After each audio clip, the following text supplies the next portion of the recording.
Cool Figure TV. Revolutionary salute. Revolutionary salute. Like, share, subscribe. Welcome to the House of Revolution. You know I'm your humble host, the Yao Ming of Revolution, and we got a World War III alert. But first, be sure to wipe your feet. That means hit the like button. You in the House of Revolution. Like, share, subscribe. Let everybody know Core Figure Live. Putin is tired of playing. Iran is tired of playing. The imperialists, they have chose violence and they want war. So Putin is ready to appease them. Vladimir Putin has said that's it. There is no negotiating with Ukraine. They're in it for the long haul, and you can thank the West for that. Just the other day, Russia had to declare a state of emergency in the Kursk region after Ukraine invaded the Russian territory. Now, the White House in the United States, of course, is claiming that they had no prior knowledge of the attack and would communicate with Kiev to figure out what's going on. But I'm here to tell you that's bullshit, because Zelensky has spent the last couple of months begging the United States and the West to allow them to use their weapons to attack Russian territory. And then the Biden administration went on to give Ukraine the permission that they requested. And it's now being reported that 4 mercenaries from both France and Poland, 2 NATO powers, were involved in the incursions against Kursk, putting the final nail in the coffin of maybe having peace between Russia and Ukraine anytime soon. Many thought that perhaps Vladimir Putin would hold off until this election was finished, because Trump seemed to be aiming towards trying to organize peace between Russia and Ukraine. But now, because of Ukraine's brash actions and the West's influence, looks like he's taking it out of everyone else's hands, and there may not be a Ukraine by the end of this. Putin said that it seems obvious now why Ukraine has been refusing to engage with any attempts with Russia, as they've offered more chances to resolve things peacefully. And he says it's because their Western masters won't allow them to, and they're trying to gain a better position to negotiate. But how can you negotiate with people who are targeting purposely civilian infrastructure? A lot of people are confused as to how this could possibly gain Ukraine a strategic advantage, leaving and diverting sources from their own territory to attack Russian territory, when the whole goal was supposedly to defend themselves. Former Russian President Dmitry Medvedev said that their goal was to get Russia to divert resources from Ukraine to defend themselves, but principally it was to prove to the West that Ukraine can still fight. And as a result, he said that Russia should expand its war aims to take all of Ukraine, of which, by the way, Ukraine already has yielded 18% of its territory to Russia. A lot of people thought that maybe this election could change the outcome of this war and, stop allowing Ukrainians to be sent to the meat grinder to beat a country that they could never stand a chance against. But it looks like because of the actions of the West, Putin and Russia is taking this war out of their hands, and he's handling it his way now. So don't be surprised in a couple of years if you type in Ukraine to your Google Maps and all that pops up is Russia, because this ain't going to end well for them. This is looking like another failure by another NATO proxy, adding to the whole list of L's NATO has taken over the last couple of years. But the amount of violence that Putin and Russia will now unleash on NATO and Ukraine,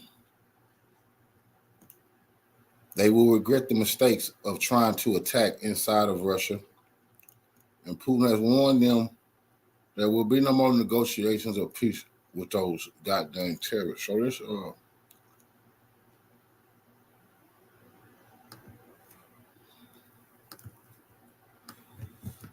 and we also we might get some action tonight on the Iranian-Israeli front. We're waiting to hear some news about that. They could strike at any time. Israel is shaking and feel. But no one ever talk about this. What Iran have did every day that the Americans and Israel is on a high alert, they're spending millions of dollars waiting on the attack. That right there is an auto war strategy. They wasting money. They know not the hour.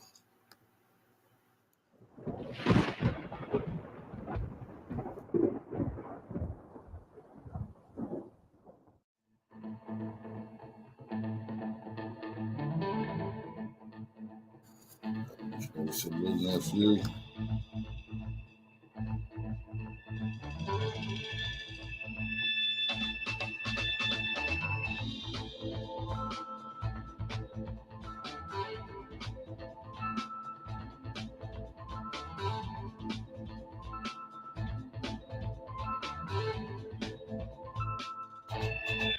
As of August 13, 2024, the situation of the armed forces of Ukraine continues to deteriorate rapidly in the Kursk region.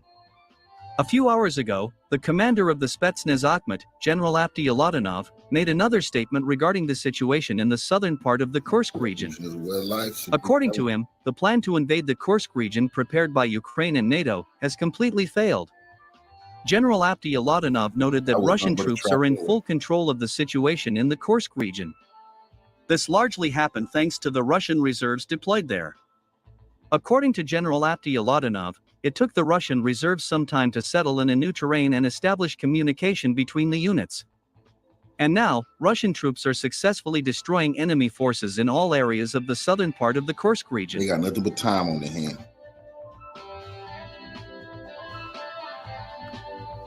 See, the desperation of NATO and the mistake that they continue to make and show that they're suicidal to attack into Russia, you see, all the wall.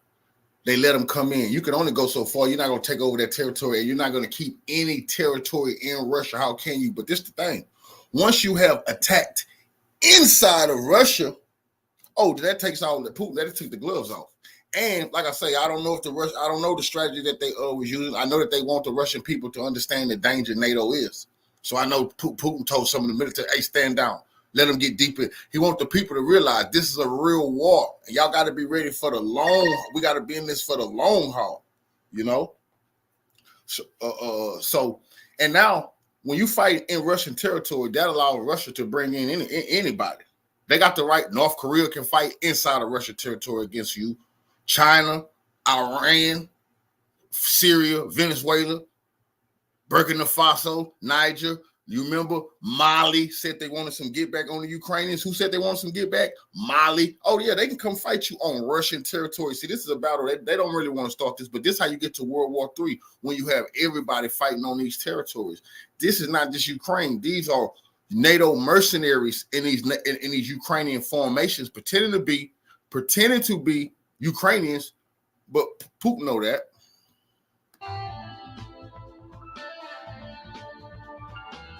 General Abdialatinov noted that only near Martinovka, the armed forces of Ukraine lost about 1,000 soldiers and 20 units of heavy equipment, including tanks, armored personnel carriers, and infantry fighting vehicles. In this sector of the front, the positions of the armed forces of Ukraine are attacked by fighters of the Chechen Spetsnaz Akhmat, together with Marines of the 810th Marine Brigade of the Armed Forces of the Russian Federation.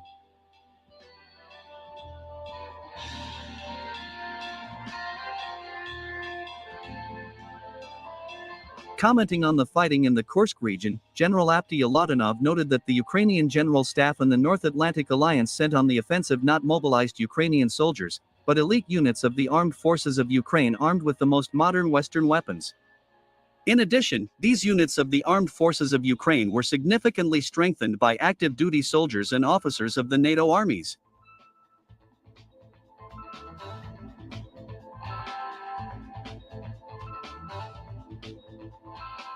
General Abdialatinov noted that soldiers and officers from almost all NATO countries are fighting on the side of the armed forces of Ukraine in the Kursk region.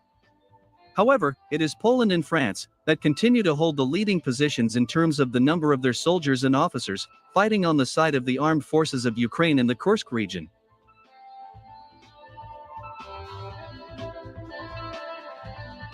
The attack on the Kursk region is a real terrorist act that was prepared by the NATO bloc with the direct participation of the United States and Britain. Their so-called blitzkrieg in the Kursk region has completely failed.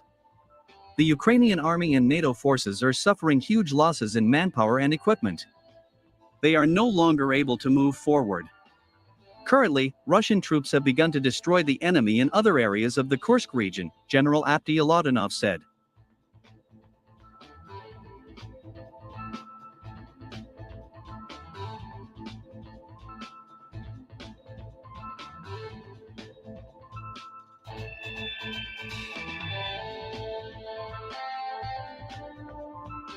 The rapidly deteriorating situation of the armed forces of Ukraine in the Kursk region is also confirmed by the fact that Ukrainian sabotage and reconnaissance groups began attacking the Krasnoyarsky district, in the Belgorod region. The attempts of the armed forces of Ukraine to attack the border settlements of the Belgorod region are due to the fact that the units of the Ukrainian army are unable to expand the area of control of territories in the Kursk region. The fact is that the Ukrainian High Military Command understands perfectly well that the units of the armed forces of Ukraine, located in the Kursk region, can not only lose their supply routes, but also even get surrounded. In this regard, the Ukrainian General Staff decided to create another hotspot on the Russian border, this time in the Belgorod region.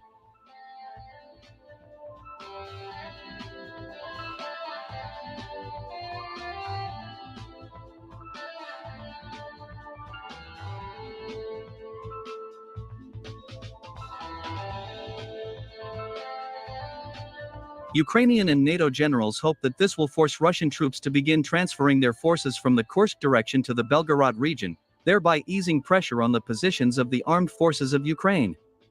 In addition, in the event of a successful attack on the Belgorod region, the Ukrainian army and NATO forces may receive several more supply routes for their troops, which will allow the armed forces of Ukraine to remain on Russian territory for quite a long time.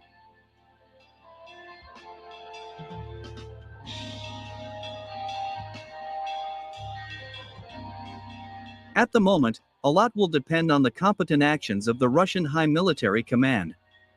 It is the subsequent actions of the Russian High Military Command that will become a determining factor for both the Russian army and the armed forces of Ukraine. Currently, the Russian generals must solve the problem with the Belgorod region, but at the same time continue to increase pressure on the armed forces of Ukraine in the Kursk region, and continue the successful offensive in the Donbass. Unfortunately for the Ukrainian General Staff and its NATO advisors, the Russian army is still managing to maintain an offensive pace in the Donbass, and at the same time continue to oust the Ukrainian armed forces from the Kursk region.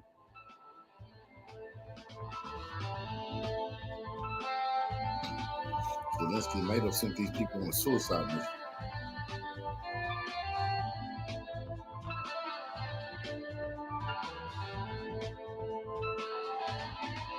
By the way, a few minutes ago, reputable Russian Telegram channels, citing their own sources in the Russian military department, stated that on the night of August 12, 2024, Iskander-M ballistic missiles struck and destroyed the building of the Central House of Children and Youth Creativity, in the urban-type settlement of Zalakiv, in the Kharkiv region. This settlement is located just a few hundred meters from the border of the Belgorod region. It is reported that at the time of the missile strike, the French commando unit of about 150 soldiers was in this building. Hiding in the children's building. Putin found them. It is reported that as a result of this missile attack, about 100 French citizens were killed. It is reliably known that the Ukrainian and NATO generals plan to throw this French commando unit in the area of the settlement of Krasnaya Yaruga, in the Belgorod region.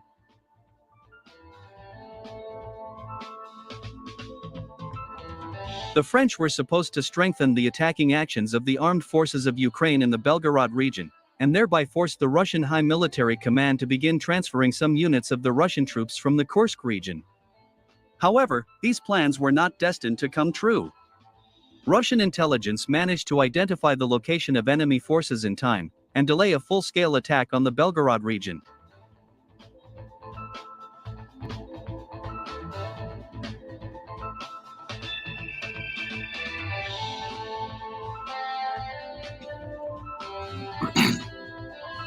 They're playing fire, attacking inside of Russia, but it's the art of war. It's a fight they can't win, and allows Putin. You fight inside of Russia, Putin got the right to do whatever he wants to you and any of his allies, anybody.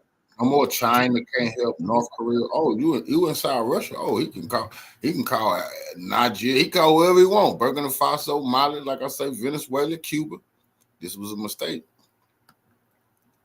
Well, we are at a tipping point moment for all-out massive war in the Middle East. This is exactly, of course, what Benjamin Netanyahu has been dreaming about for years, dreaming about this moment. Sources I've spoken to inside Israel today believe a massive attack could be coming as early as tonight from Iran.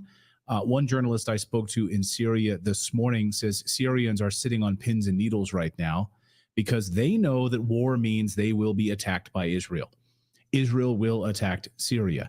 The Syrian military is preparing. Russia has been preparing to protect Syria. They've been shooting down drones and missiles over Syria. And the U.S. government desperately wants to join a new war. This meme, I think, says it all. Take a look.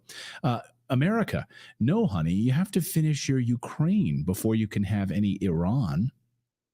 This, of course, is why Zelensky in Ukraine is ramping up attacks inside the Russian territory. And as of Sunday, Ukraine attacked the largest nuclear power plant in Europe. Ukraine set fire to the cooling facility, of course, that controls the Zaporizhzhia nuclear power plant. The Western media immediately blamed Russia. It was Putin that did it, that attacked his own power plant, that his forces have been controlling for the past 2 years. But you're not stupid. You are not sheep that follow the corporate media. Well, what the corporate media responded by saying, well, Zelensky said they're trying to blackmail me. They're trying to blackmail Kiev. So Zelensky says that Russia bombed its own nuclear power plant to cause a nuclear fallout in its own territory to blackmail Ukraine.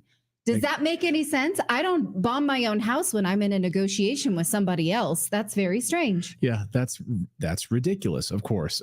You're not stupid, though, and you won't fall for it. But, I mean, literally the mainstream media runs with these headlines, and then people are sitting there reading, the BBC, or they're watching, reading the Telegraph or whatever, these other newspapers. Like, wow, yeah, Putin, he just blew up his own nuclear power plant. I mean, you have to be stupid. I guess he also blew up his own Nord Stream pipeline. Again, idiots out there. So Zelensky's desperate move to say, hey, I know that you're about to go to war with Iran. Pay attention to me. Don't forget about me. Well, now they've literally forgotten about you because Vladimir Putin earlier today in a speech announced, we are done negotiating with Kiev. So you got your wish. You made your bed. Now lie in it. And he says a massive response is coming to Ukraine. So again, you move into the Kursk region. You launch attacks against the nuclear power plant. All right. Instead of negotiating peace, they're done. Over the past few hours, the United States has sent the USS Georgia, a nuclear submarine, to the Middle East. They've also just sent F-22 fighter jets to the region. And as CBS News reports, a lot more.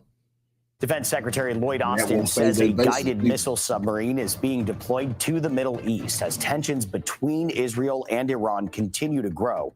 The Pentagon says it has also ordered an aircraft carrier strike group to speed up its arrival to the region. The leaders of France, Germany, and the UK are all urging Israel and Hamas to negotiate a permanent ceasefire. So just take a look at your screen. Here are the most recent U.S. Navy assets in the Middle East. It's pretty startling, and it's growing it's growing right now by the hour. I love that the USS Cole is there. Remember what happened to the USS Cole? We're sending the USS Cole right back to Yemen, where it was attacked years ago. Man, that's bravado. And the Houthi rebels would love nothing more than to attack American soldiers and American ships, and they plan to. They've openly said they're going to if the United States involves itself. Oh no. NATO, Ukraine and NATO is inside of Russia. Putin is definitely giving these people the weapons they need to hit these U.S. warships. I mean, I know this is what the Zionists want. I know this is what the small heads want. They're pulling the U.S. into a trap so we can save Israel and go down with them because we can't save them. And they have. So again, Americans are sitting ducks at the moment. American soldiers sitting there. I just saw someone in the chat say, hell no, I don't want my son going to that region, fighting and dying for this. So Netanyahu can get his war against Iran. So this is in addition to any large naval assets just moved to the region in the past few weeks: Marine expeditionary units, U.S. aircraft carriers, battle cruisers, nuclear submarines. Axios reporting overnight that, yes, Iran is about to attack Israel. This according to Axios. New Israeli intelligence suggests Iran prepares to attack Israel within days, says sources. The Israeli intelligence community's updated assessment is that Iran is poised to attack Israel directly in retaliation for the assassination of Hamas's political leader in Tehran, and is likely to do so within days, two sources with direct knowledge of the issue. But at the bottom of the screen here, Israeli Minister Yoav Gallant spoke on Sunday with U.S. Defense Secretary Lloyd Austin, told him that Iranian military preparations suggest Iran is getting ready for a large-scale attack, a source with knowledge of the call said. So you would think then, because we're reading this and we're... Iran say it's going to rain 40 days and 40 nights. Astute readers, you would say, maybe they shouldn't have done that? Do they think they maybe shouldn't have attacked inside a sovereign nation to get a Hamas leader? Maybe they should apologize. Maybe These they should assassinations. Yeah, maybe they should talk down from that and say, "Oh, we're sorry we did that. We really thought this guy was a hot target. We needed him." No. Is there and like we don't get that? Wanted. Right. Yes. They got exactly what they wanted. Right. They told Why would they Santa what apologize? they wanted for Christmas, and they got it. And here's Santa arriving with U.S. aircraft carriers and American forces and weapons and money. So again, listen to what Benjamin Netanyahu has said for years in front of the United States Congress, asking us to go to war with Iran. He did so just a few weeks ago, for crying out loud. Pay it. And then in private meetings, we now know from sources in private meetings, Netanyahu was meeting on Washington in Capitol Hill with senators, high-level members of the Senate Foreign Relations Committee, basically prepping for this war. That's why he was there. He wasn't there to do like a speech in front of Congress. That was a piece of it in order to get more money and PR. But of course, the real deal was the meetings behind the scenes, of course. So it's coming. But they need you. They need you to be American sheep right now. They're hoping that you will be, to support American forces being used as cannon fodder to protect Israel. They're depending on you being sheep. That's what they want. Overnight, American forces were hurt in Syria. Why the hell are Americans illegally in Syria? As Congressman Matt Gaetz has tried to get us out of there, asking that question, why the hell are we there? U.S. personnel wounded in attack against base in Iraq, officials say. That's, again, in addition to where Americans were hurt. We don't know initially if the U.S. Why the hell are Americans illegally in Syria? Who attacked them? Well, we don't know. Initially, the U.S. tried to hide the attack and said no Americans were hurt. Well, now we know that that's not true. They had to admit now overnight, yes, multiple Americans were hurt. In fact, they may have traumatic brain injuries. Oh, Americans with traumatic brain injuries. Again, why are they there? You sick bastards who put American forces in Syria illegally. And now they're being attacked, used as can. I told y'all that happened the other night. They attacked Syria or attacked Iraq. And to see, when they say traumatic brain injuries, them people in comas, man. Them people in comas, they barely can talk. People can't walk, but they don't want to report this stuff because then they really got to go to war. Cannon fodder. Again, I ask you, you can say whatever you want about it. You can say, I don't give a rat's about any of these other countries right now. I care about Americans being used as cannon fodder in someone else's war games. And that's exactly what's happening, you sick bastards, putting these men there right now. Too late. Using Americans as bait to draw us into a full Middle Eastern war. Get out now, because they're sending more Americans to die in Netanyahu's war. That's exactly what's happening. U.S. personnel wounded in attack against base in Iraq. This comes just days after American forces were wounded in Iraq. Again, why are they in Iraq? Get out now, please. Congressman Thomas Massey just posted this on X on August 10th. He said, Biden and the deep state are just itching to get us into a serious conflict with Iran. We have to tell them no. No. Remember that Massey is one of the only members of the United States Congress not paid for by the Israeli lobby. That might rub some people the wrong way, but it's the truth. So he's allowed to say this because he's not controlled. Like we are. Like we get to say what we want because we're not controlled opposition. And over the weekend, the United States media and political elite started going into overdrive, manufacturing consent for war against Iran, claiming that the latest assassination attempt on President Trump came from Iran. Pakistani man with ties to Iran charged in foiled assassination plot potentially targeting Trump. DOJ says. Biden's Department of Justice says that Iran is behind the attack plan. You guys should believe everything the DOJ says, right? You guys, I'm sure, believe everything the Biden Department of Justice says. It came immediately. They're tied to Iran. Okay, this guy, Pakistani man, who is controlled by Iran, is hiring assassins to hit Trump again. Okay, sure. Because of the Soleimani assassination during the Trump years, that they're not over that retribution, and we're coming after you. Right. So again, don't fall for this propaganda, guys. Netanyahu wants nothing more than for every one of you right now watching to be sheep, for you to want a war with Iran, That's why he came to the United States a few weeks ago, pushing for a war with Iran, held private meetings. Trump not going to forget that punk Netanyahu, the small hat, tried to whack him. He ain't on that. On the plans for attacking Iran. He wants you on board with this, and the PR campaign is strong. If you thought, oh, this is just some corrupt Biden administration trying to drag us into war with Iran, not so fast. Remember that there is a uniparty in the United States. It's not just the Biden administration. It is the neocons in the Republican Party who are salivating at this. Salivating. The Trump campaign is actively also trying to scare you into hating Iran. Over the past few hours, the Trump campaign says their campaign servers were hacked by Iran. Okay. Really? Former President Donald Trump's campaign said this weekend in a statement that it has been hacked. Okay, these documents were obtained illegally from foreign sources hostile to the United States. Okay, Trump spokesman said, pointing specifically to Iran, ramping up their attempts to hack their campaign. With no proof, just it's a foreign source. You should think about this. Most likely Iran. Yeah, just jump to Iran. Right. Just immediately, it's Iran. A Trump spokesman said Iran ramped up their attempts to hack their campaign. And right away, this is bullshit. Of course, the New York Times agrees with the Trump campaign. The hackings of presidential campaigns begins with usual fog of motives. Yeah, and Trump says Iranians hacked campaign, but only obtained publicly available data. Okay. The moment I saw this story, I thought it was a pile of bullshit. It smelled like a big pile of steaming bullshit. And that Iran hacked the Trump campaign. Okay, sure. Not quite. Even DC Drano, who is the biggest Trump supporter in the world, called BS on this. Let's call this what it truly is. The CIA hacked Trump, not Iran, he writes. Or at the very least, CISA and the CIA allowed Iran to hack Trump. Either way, we all know who's at fault here. The same deep state that Trump has promised to destroy and prosecute when he's back in power.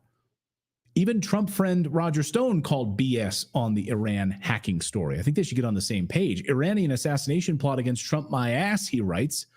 FBI disinformation so they can conveniently blame the Iranians if there is another attack on Trump.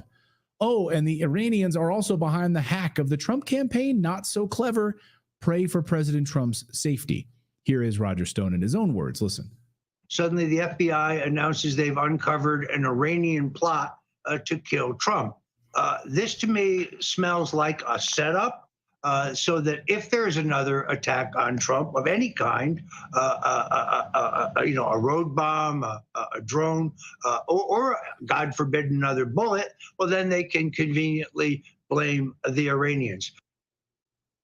Right. So they're going to be blaming the Iranians. Sure. J.D. Vance, upon immediately being chosen, of course, was out there first. Yeah, we got to hit Iran hard. So there's a uniparty right now, and I don't know that the Trump campaign, all these pieces are on the same page, because you literally have like Trump surrogates saying it's not the Iranians. Like, it's not them. Come on, get your heads out of your asses. Well, I mean, it very well could be, but we have not seen proof. So where's the proof? It could be Martians as well. Right. In the same way that we had proof that Russia was preparing an attack on the United States at the beginning of 2022, because the State Department said so. They were planning something bad, right? So again, where is the proof? It is just too convenient of a narrative when we know that the powers that be want war with Iran on the heels of war with Russia, and preferably both at the same time at the expense of your loved ones. So we are being played like a fiddle right now, guys. Bottom line. And they're using false flags to drive us into war with Iran, defending Israel with American lives. So don't be sheep.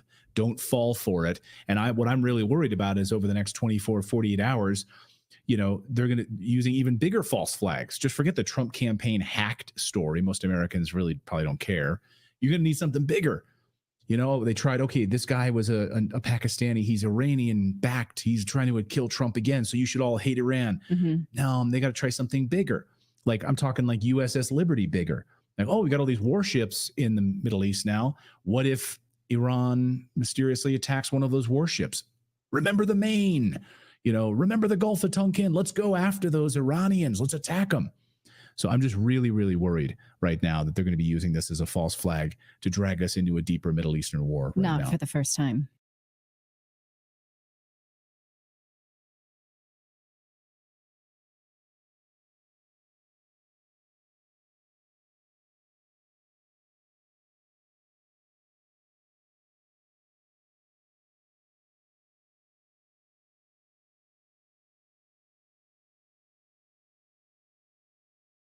Truth matters. Is a war in West Asia inevitable? In a region already fraught with tension and conflict, recent developments have reignited fears of an escalating war. The killing of Hezbollah commander Fuad Shukr and the assassination of Hamas leader Ismail Haniyeh in Tehran have stirred the geopolitical pot, raising questions about the potential for further conflict and the negative role of the United States in this volatile region as its influence is waning faster and faster. Aimed at these developments, United States Secretary of Defense Lloyd Austin has emphasized the importance of diplomacy, striving to calm rising tensions and prevent another war. Yet, it was Austin who advocated for more tensions and escalation regarding the Ukraine-Russia conflict. I wonder what prompted him to support diplomacy in the Iran-Israel conflict, but not in the Russia-Ukraine one. Then the next question will be, what are the geopolitical implications of the recent escalation in West Asia?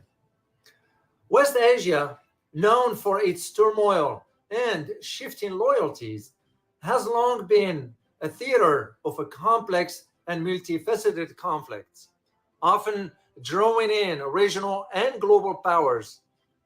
The assassination of key figures like the Hezbollah commander Fuad Shukr and the Hamas political leader Ismail Haniyeh has escalated the already high-stake environment. Israel's assertion that the Hezbollah commander was behind a deadly strike in the Golan Heights and the subsequent killing of Haniyeh in Iran underscore the ongoing hostilities between these groups and the State of Israel. These targeted killings have significant implications. For Israel, they represent a continuation of its aggressive stance against groups it deems as extreme or extremist organizations. For Hezbollah and Hamas, these actions are likely to be seen as provocations, potentially leading to retaliatory measures. One thing is sure, the involvement of Iran, staunch supporters of both Hezbollah and Hamas, further complicates the situation, heightening the risk of a broader regional conflict. As an analyst, I argue that Israel's assassination of Ismail Haniyeh has no strategic value whatsoever. Then comes the position of the United States. In response to these developments, U.S. Secretary of Defense Lloyd Austin has reiterated his belief that a war in West Asia is not inevitable. Speaking to reporters during a recent visit to the Philippines, Austin emphasized the potential for diplomacy to diffuse tensions and prevent further escalation. He stated, and I quote, "I don't think a war is inevitable. I maintain that I think there is always room and opportunities for diplomacy," end of quote. His statement truly shows the U.S. double standards. Now, at least, we know why we have become the laughing stock of the world. We say one thing and do another. Austin's remarks highlight the U.S. administration's preference for diplomatic solutions over military interventions. This stance reflects a broader understanding of the complexities involved in West Asia's geopolitics, where military actions often lead to unintended consequences and prolonged conflicts. The U.S. aims to use its influence to encourage dialogue and negotiations, rather than being drawn into another war on behalf of its ally. But reality suggests otherwise, given how the United States' influence has been waning in the region and its global standing has deteriorated beyond belief. No one trusts the US anymore. The risk of US involvement, the possibility of the US being dragged into another conflict in West Asia is significant concern. Historically, American involvement in the region has been marked by costly and protracted military engagements, from the wars in Iraq and Afghanistan to the ongoing conflicts in Syria and Yemen. Each of these interventions has had far-reaching consequences, both for the countries involved and for the US foreign policy, let alone the inability to win any conflict. Our humiliating departure from Afghanistan is a case in point. One of the main risks of the US involvement in the potential for escalation, a military response to actions by Hezbollah or Hamas could lead to a broader conflict, drawing in other regional or even global power such as Iran, Russia, or even China. This could destabilize the region further, leading to a humanitarian crisis and increased anti-American sentiments beyond what it already is today. Moreover, prolonged military engagements will strain US resources and divert attention from other issues that matters, like crumbling infrastructure, fragmented education system, economic degradation, and broken tax system, among other major issues here in the US. The financial and human costs of war are substantial, and there is a growing recognition that diplomatic and economic tools can be more effective in achieving long-term stability and peace. Sadly, we have incompetent diplomats who can't advocate for such initiative given our militarized foreign policy. There is one thing good about the role of diplomacy. Diplomacy remains a crucial tool in navigating the complexities of the conflicts in West Asia. Effective diplomacy can help de-escalate tensions, build trust among adversaries, and create frameworks for lasting peace. The US is in no position to play or be an honest broker and is incapable of mediating between conflicting parties and fostering dialogue. I say, leave that role to the Chinese, given the competence they demonstrated. China succeeded in brokering a deal that involved the signing of a declaration by Palestinian factions in which they agreed to form a unity government. How about Iran-Saudi Arabia agreement, which China oversaw? Whoever thought? So when US officials, including Secretary Austin, try to promote diplomatic solutions, these are nothing but a bravado because the US lacks credibility. By no means, I am an advocate for engaging with regional powers, supporting peace initiatives, and of course, leveraging international institutions to help mitigate the risk of conflict. Additionally, addressing the underlying issues that fuel tensions and violence, such as economic inequalities and political disenfranchisement, is essential for achieving sustainable peace. But it all starts with having credibility. Here is my conclusion for you, because I like to keep this short and concise.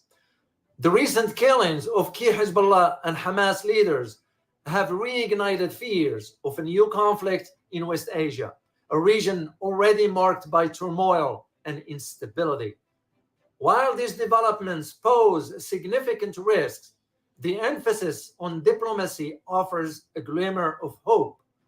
We must continue to prioritize diplomatic efforts to prevent further escalation while promoting peace. The potential consequences of another war in West Asia are profound, not just for the region, but for global security and stability.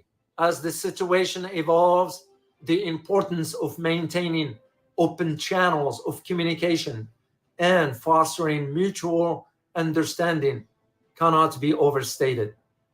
The survival of our race depends on it. Please hit the like button and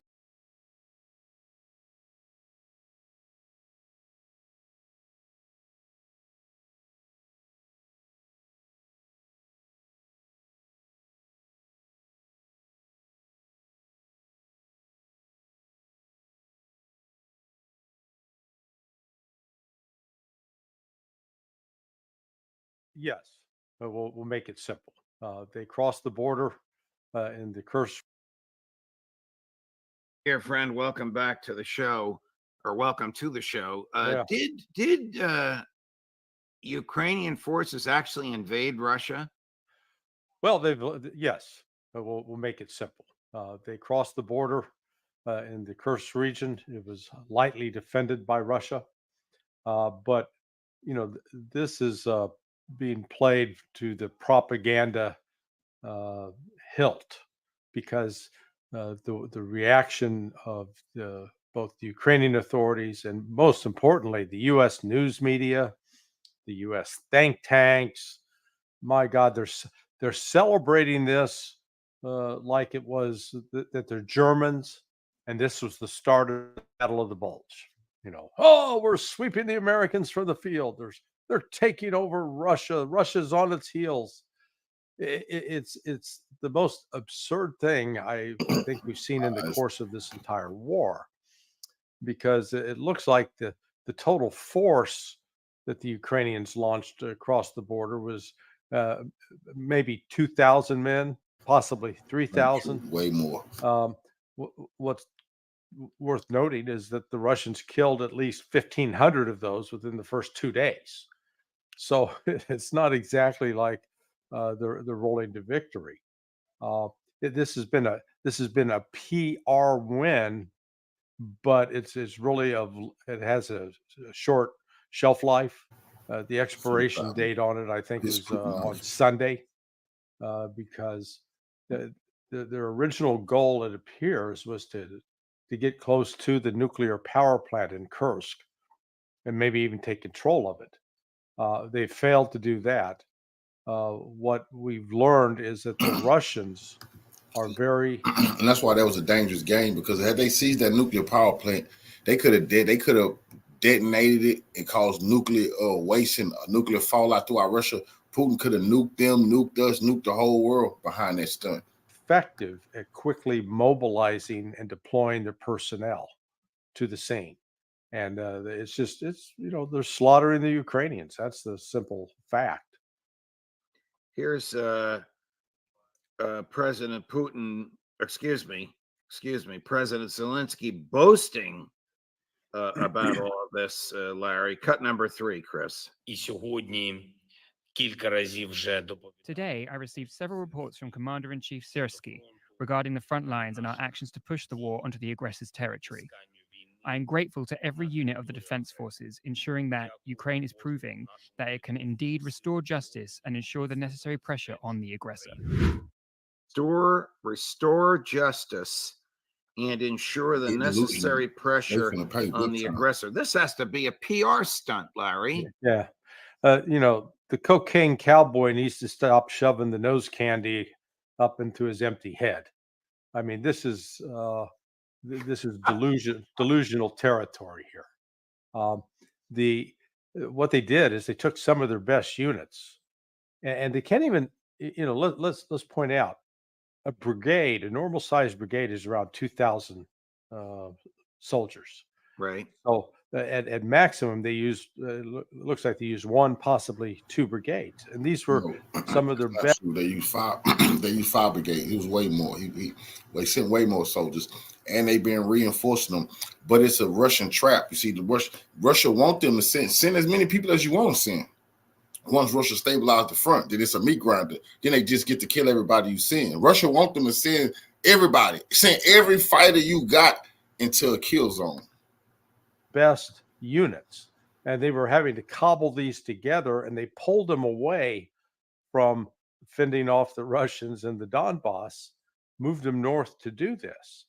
Now, it's one thing if you can, it's not just being able to cross the border and be able to sit inside a school or a business or a city hall Salute, family. Appreciate for 12 hours. Can you actually go in, take control, and sustain your presence? Hell, And that's what we're not absolutely seeing. not. What does take control mean? Oust the local government and install your own? Yeah, where Seize the take control territory. means nobody moves on the streets without your permission. Number one, you control who comes in, who goes out. It's actually, you know, the full control of all activity, both from you know, what the people who live there do to anybody from the outside that comes in. And you know, Ukraine doesn't have control. They've been credited with taking this one village. I think it's called Sudzha, and Took a few the villages. fact of the matter is they're on the outskirts of it. They haven't even secured the entire area. But what's more important is it looks like this thing was planned with NATO. So this was not just a Ukrainian. They didn't just come up with this idea on their own. Is the are the Ukrainians attempting to set fire to or destroy the Zaporizhia nuclear power plant? Yeah, they did hit it with a drone yesterday, and that's why I said I think this was a coordinated plan. Their goal was first to reach and get, if not control of the Kursk nuclear power plant, at least bring it under, let's call, fire control, where they'd be close enough with artillery that they could shoot at it. Now, that raises a whole other question. If they get close enough with artillery, you know, how in the world are they going to resupply those artillery batteries with the actual shells to fire? You know, but let's just enter the world of fantasy and pretend that they can do that. That's what Russia wanted them to do. To come as deep as you can into Russia, overextend your lines, please. Then they're gonna start cutting the lines and dividing the lines, capturing everybody, killing everybody, just doing whatever they want with everybody. But then, in taking control of the Kursk plant, then they were going to they had this other attack that they launched yesterday, where they hit one of the cooling towers with a drone and set it on fire. Now, this is really crossing a nuclear red line when you start attacking one of those facilities. And they putting out life. In theory, if you take out one of the cooling towers, you could potentially compromise the entire nuclear facility, and you know, you could be back in potential Chernobyl range of a meltdown. Now, Russia has the Zaporizhia nuclear power plant, which is the largest one in all of Europe, has been it's been shut down, operating on just keeping the reactors going without having it actually operating at full blast.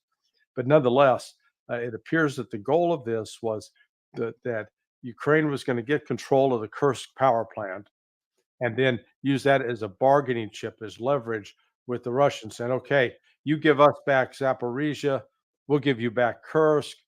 That way, from the Ukrainian standpoint, they say that they'd be saving face. All right, so we're just to clarify this and educate me if I'm incorrect. We're talking about two power plants here. Correct. We're talking about the Zaporizhia one, which is in Ukraine. They attacked their own power plant. And then we're talking about one outside of Kursk, which they have attempted to, but failed to secure in an effort to engage in some kind of a switch. Correct. So if people are looking at a map, the Donbass is, you know, in the center of the country, and so just go out to the 9 o'clock position, you know, like you're looking at a clock face.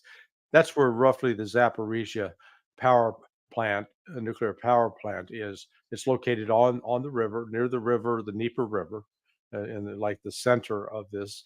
And Zaporizhia is one of the territories that Russia annexed in the election, and Russia's had control of this plant since the second day, I believe, of this beginning of the special military operation. So they've had it, for more than 2.5 years. Is it online? Is it operative? Does it Yeah. produce power for Ukrainian people?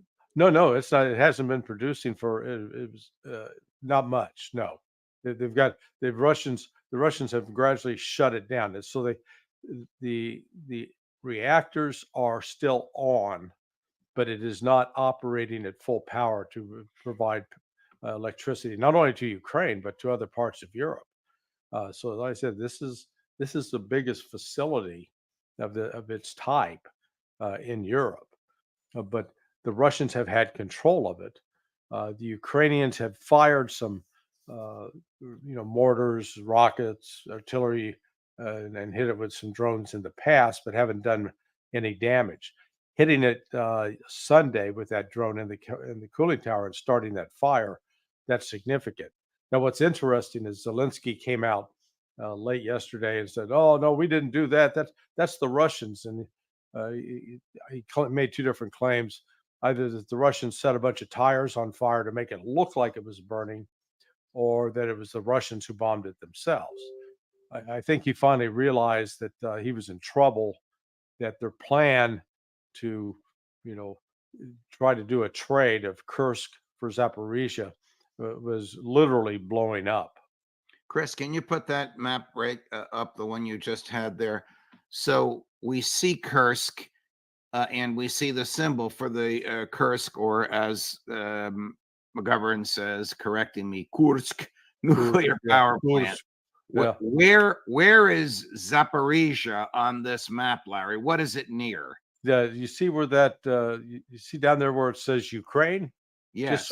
Just sort of under the U. It'd be down around that area. Okay. A little bit to the west of it, or to the left as you're looking at the map. Okay. Has Kursk now been surrounded by Russian troops so as to contain the Ukrainian troops there that they've not yet killed? Yeah, well, the Ukrainians haven't made it that far north, so they're still about 25 to 30 kilometers to the south.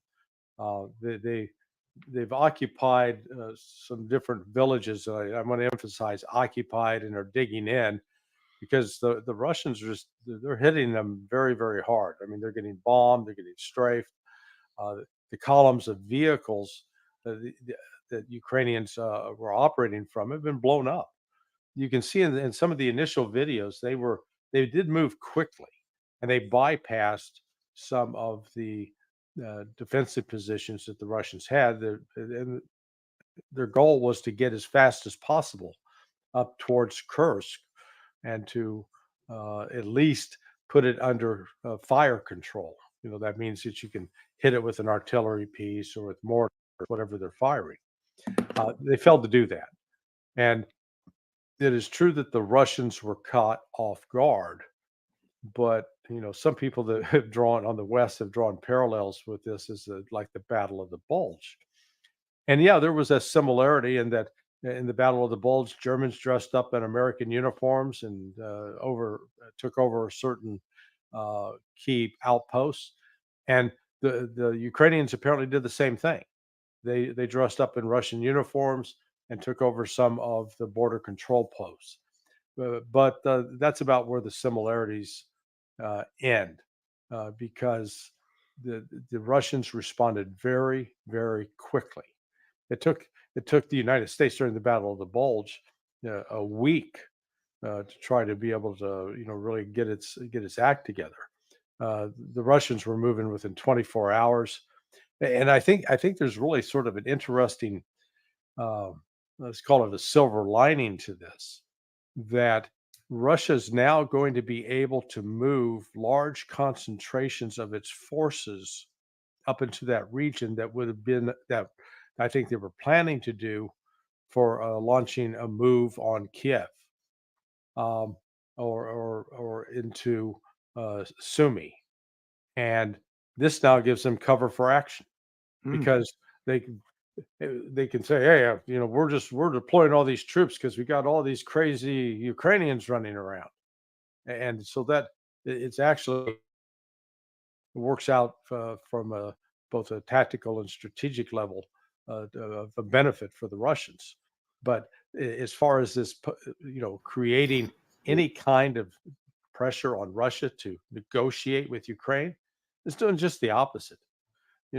Russia is not going to negotiate. Russia's not in a weak position. Russia's not losing. Russia's not faced internal political turmoil. And the West is just, man, they're whistling past the graveyard. Here's President Putin on Friday evening commenting on these events. Cut number 4. As you know, the Kyiv regime has undertaken another large-scale provocation and launched indiscriminate shelling of civilian buildings, residential houses, ambulances with different types of weapons, including missiles. Western media claims that the Kremlin is in panic. Yeah. Another PR stunt, probably fomented by Western intel. Yeah, the same Western media that claim Joe Biden's in charge. Okay, so they just make it up to fit whatever the narrative is that they want. I mean, it's shocking the level of self-deception and lies that fill Western media. To try to actually get an honest assessment of what's going on. It'd be one thing. I saw one comment on one of the blogs that I post at yesterday saying that I was in denial because the Ukrainians had deployed 10 divisions. And and the person writing this is a moron. A division that anywhere between 10 to 25,000 troops. So if Ukraine deployed, you're telling me they deployed 100 to 250,000 troops to Kursk? Now, if they did that, yeah, that would be significant. Okay, that would be an eye catcher. But that didn't happen. They're having the reports from other fronts, even from Western media in some cases, are conceding that a normal sized brigade is supposed to be 2,000 guys. Ukraine's having trouble filling up a battalion, which is around 500. And in some cases, they're saying they were down to like 20 troops, which is like a platoon. So some people said they sent 5 brigades. The manpower shortage Ukraine is facing is real, and it is compounded by the fact that they don't have the bounty of weapons and machines and vehicles that they had a year ago. So without that, there's no way to sustain any kind of operation. This is like trying to run a marathon, but you don't take a drink of water ever. You'll make it about 10 miles. Colonel McGregor reports this morning that President Putin has indicated that there will be no negotiations because of this incursion into Kursk and because of the attack on the nuclear power plant. Yeah. So this is going to have the opposite effect from what they hope. You were saying 100,000 and 250,000 troops. They don't have that many troops in all of Ukraine, do they? Well, they're probably, I think the total troop strength throughout is not saying those who are up on the line fighting is probably around 300,000 right now, but they're at a clear disadvantage. Remember when this war started, or when this operation started, because the war has been going on since 2014. The Ukrainians had an active duty force of around 750,000. And the Russians went into Ukraine with, it's estimated anywhere from 100 to 180,000 troops. So they went against complete military doctrine with respect to an attacking force, which says that, hey, if I'm going to attack you and you're in an entrenched position, I better bring 3 of me for every one of you. 3 to 4 times the size. Well, it was just the opposite. the Russians were at 1/4 the strength. Well, that's not the case today. So the Russians have been, steadily recruiting. They're not having to go out and grab people off the street and shove them in the back of a van like the Ukrainians are in order to make some of the recruiting numbers. People are signing up. The Russians even have raised the price that people who are signing up on a contract are getting paid because they're in the economics are at work. They're in a tight labor market, so they have to pay more to get some people in. But the point is, they're getting them in, they're training them, and they're spending at least 6 months in training, which is exactly how it should be, unlike Ukraine. So the test comes when you have an incident like what has taken place at Kursk. That can they deploy their troops rapidly? And once the troops arrive, do they know what to do? Can they operate? And that's exactly what you saw the Russians do. They were able to pinpoint the movements. They were able to deploy their troops into that region. And now they're content to let the Ukrainians sort of dig in and be killed. Because so, Larry, all of this, grabbing people, impressing them is the legal phrase, off the streets and forcing them into the military, an absence of serious training, sending neophytes, largely untrained, to the front lines, the incursion into Russia. Aren't these indications that the end is near in all but the public acknowledgement of it? Yeah. I mean, let's just reflect back. Remember during World War II, we referenced the Battle of the Bulge, which started in December of 1944, and they terminated it probably in January of 45. Well, Hitler didn't surrender until May, and the Germans continued to fight here and there. But it's not a matter of can they pick up a gun, fire a cartridge at you or fire an artillery shell. Yeah, can they still kill? Yeah, that's going to continue for a bit. But the real question is, do they have the resources, the manpower, and the geographic positions to prevail? And Ukraine doesn't have that.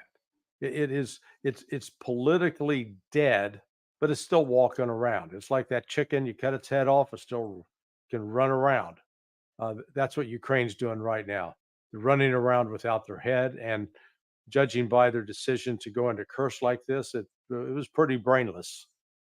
Switching gears before we conclude, Larry, how soon do you expect the Iranians to retaliate on Israel for the assassination in Tehran?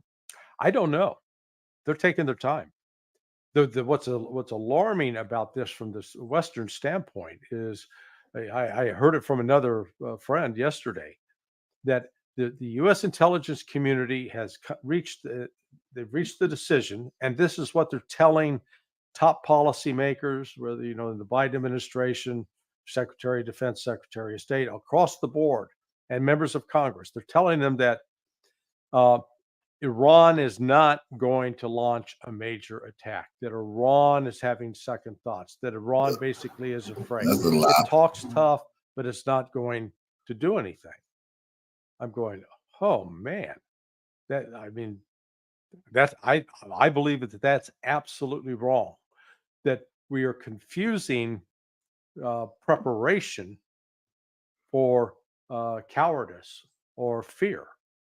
And what's taking place is Iran, in conjunction with Russia, is building up its defenses because they realize they hit Israel. Israel is going to try to retaliate.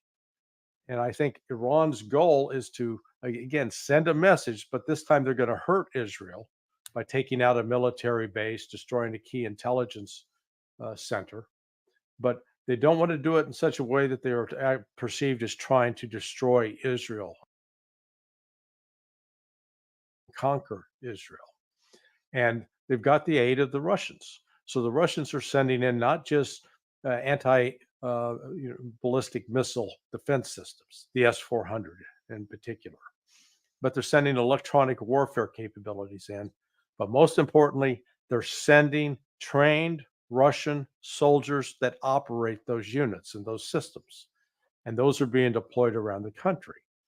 That is both, I think, to ensure or reassure the Iranians that they're not alone in this and that they're not going to have to stand up to the might of the West by themselves. But it's also designed by Russia to send a signal to the United States and to Israel that, you keep talking the Israelis about doing a preemptive strike. Be careful, because we've got Russian soldiers on the ground, and any attack on them is going to be viewed as an attack on Russia. Is this going to be another proxy war of the U.S. against Russia, even though the combatants will be Israel and Iran? I can't rule out the possibility that someone's proposed that, but my God, that'd be incredibly stupid. Because in this case, Iran, I dealt with somebody yesterday who was suggesting that what Israel's going to do is they're going to hit Iran with a massive cyber attack, and that'll take out Iran. And I had to remind him of 2012. This is 12 years ago, the Stuxnet virus. So in that Stuxnet, the Stuxnet virus was a computer virus that was designed to attack and destroy the reactors and the processors for uranium in Iran. Well, the United States developed it, and it wasn't supposed to be used, but Israel got its hands on it. They launched that attack, and the way you have to launch that attack, you literally have to put it like on a thumb drive and get it inside these buildings physically, because they're usually walled off so that they are not accessible from just somebody on the internet surfing along. Well, that Stuxnet virus got out of control, went around the world, and it actually blew back on the United States. But the point was, out of that, Iran developed a very robust cyber army where they then recognized, okay, we're playing in the big leagues now. And they stepped up, and they have a very robust cyber capability that candidly hasn't been unleashed on Israel or the United States with any kind of force or fury.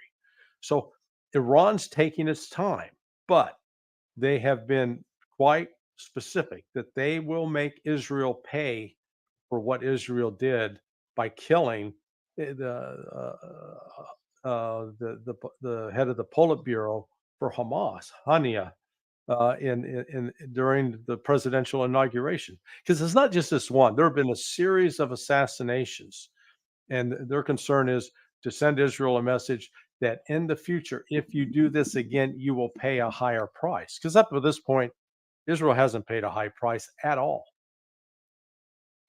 Larry Johnson, thank you, my dear friend. Very, very illuminating.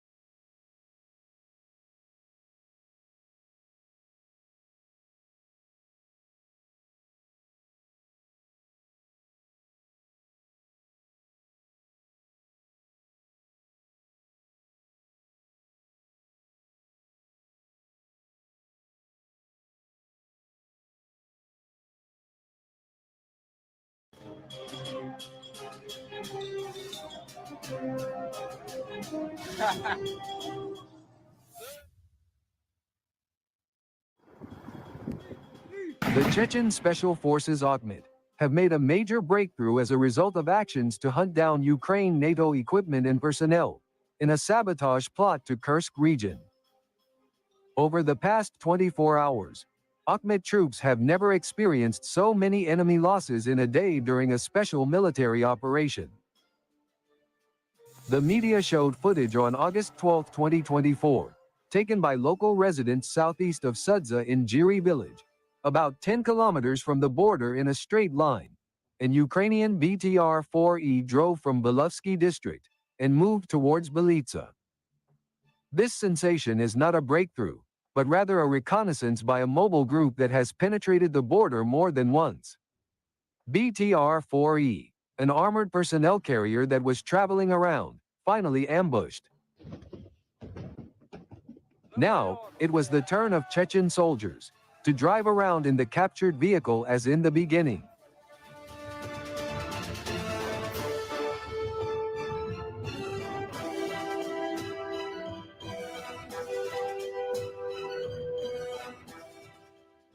Zelensky's troops faced defeat and were forced to leave their vehicles in Russia. The 1,434th Akhmet Russian Regiment of the Russian Armed Forces and the 810th Marine Brigade took up arms with the advanced units of Ukrainian Sabotage and Reconnaissance Group, supplying ammunition to their units. The personnel and equipment, here 2 armored vehicles were destroyed, as in the trailer released on their Telegram channel. They showed the captured military equipment, emphasizing that the characteristic of the ammunition and weapons proves that NATO forces were involved in the sabotage plan. Akhmet forces reported on the results of the hunt over the past 24 hours in Martinovka area and Sudzensky direction. They destroyed 1 tank, 7 units BTR BMP, 13 armored combat vehicles of various brands and manufacturers, 1 truck, 1 minibus, 9 pickup trucks, 1 D-30 gun, and as a cover a Plastin Sigint station, and a large number of enemy personnel. In addition, as a result of the competent actions of their units, the armed forces of Ukraine left Lebedevka, Leonidove and Novoivanovka in Sudzansky district.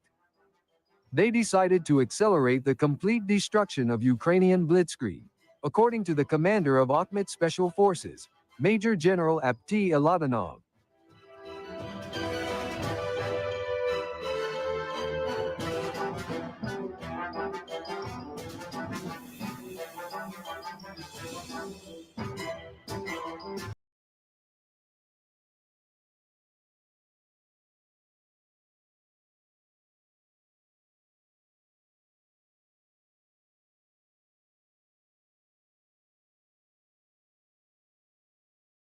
Fighting is still ongoing. You've got a number of people asking why Kiev would decide to do this in the first place, why they would take the troops that they so desperately need on their side of the front lines and send them into Russia. What is the military significance of all of this, especially as you have some, even in the Western mainstream media, questioning whether this could be the beginning of the end for the Kiev regime, noting that not only is there no military significance, but this incursion, this stunt that they pulled off is only going to anger Russia even more. And yet, what is the West doing? Nothing. They're just sitting back and letting Kiev march on to their own demise, sitting back and continuing to provide even more military aid for the regime that they helped to create, to prop up, and that has changed the course of Ukraine as we know it. We got into all of the latest on what's happening on the ground with a special guest earlier, so let's take a listen to that conversation now. Joining me now to discuss is international relations and security analyst Mark Sloboda. Mark, thanks so much for taking the time to join me. Rachel, thanks for having me. It's always an honor and a pleasure to be on the show. Always good to have you. Now, I want to get your take on the latest here. I know it has been nearly 1 week since Kiev's forces launched an incursion over the Russian border into the Kursk region. And since then, there have been reports of heavy fighting, with Russia's emergencies ministry also reporting that more than 76,000 civilians have been moved away from the border. Will you take us through the latest and kind of what's going on there? Okay, so the Kiev regime's incursion into the Kursk region, coming apparently catching the Russian military by surprise. And there is something to be said that this is a backwater. Really, this has been a quiet area of the contact line between Ukraine and Russia from the beginning of the conflict, because on neither side is really anything significant. Particularly on the Russian side, it's a bunch of podunk hamlets and farming villages and forests. There's nothing strategic, certainly not immediately on the other side of the border. In that sense, I guess you could say that it has a lot of people scratching their heads as to the motivation for this incursion, not just in Russia, but in the West, in the Western mainstream media, where a slew of articles have come out over the weekend, after the initial, yay, stick it to the Russians, has faded. And now the sobriety is beginning to kick in. It was a horrible And they're saying, we're not really sure why they did this, and we're not so sure this is such a good idea. In fact, Spiegel, the political magazine of Germany's political elite, has an article out now saying the Kursk maneuver may well usher in the final military defeat of Ukraine. And it will. Because there's starting to be an assessment of how many of the Kiev regime's remaining capable forces, their last 3 combat-ready brigades, and a significant amount of equipment, including some Buk missile defense systems, apparently a Patriot system, that all 3 of those have already been gacked. Some electronic warfare equipment also gacked. Dozens of tanks reported destroyed, U.S. Strikers and Bradleys by the score. So lots of resources, lots of manpower they can't afford to waste. And again, the Western mainstream media has been reporting from multiple commanders who have said they took troops from our already failing positions in Pokrovsk, in Toretsk, in the Kupiansk area for this sideshow, for this TikTok headline generating venture. So what they've got for it is an incursion that at the moment is about 40 kilometers wide and about 12 kilometers deep.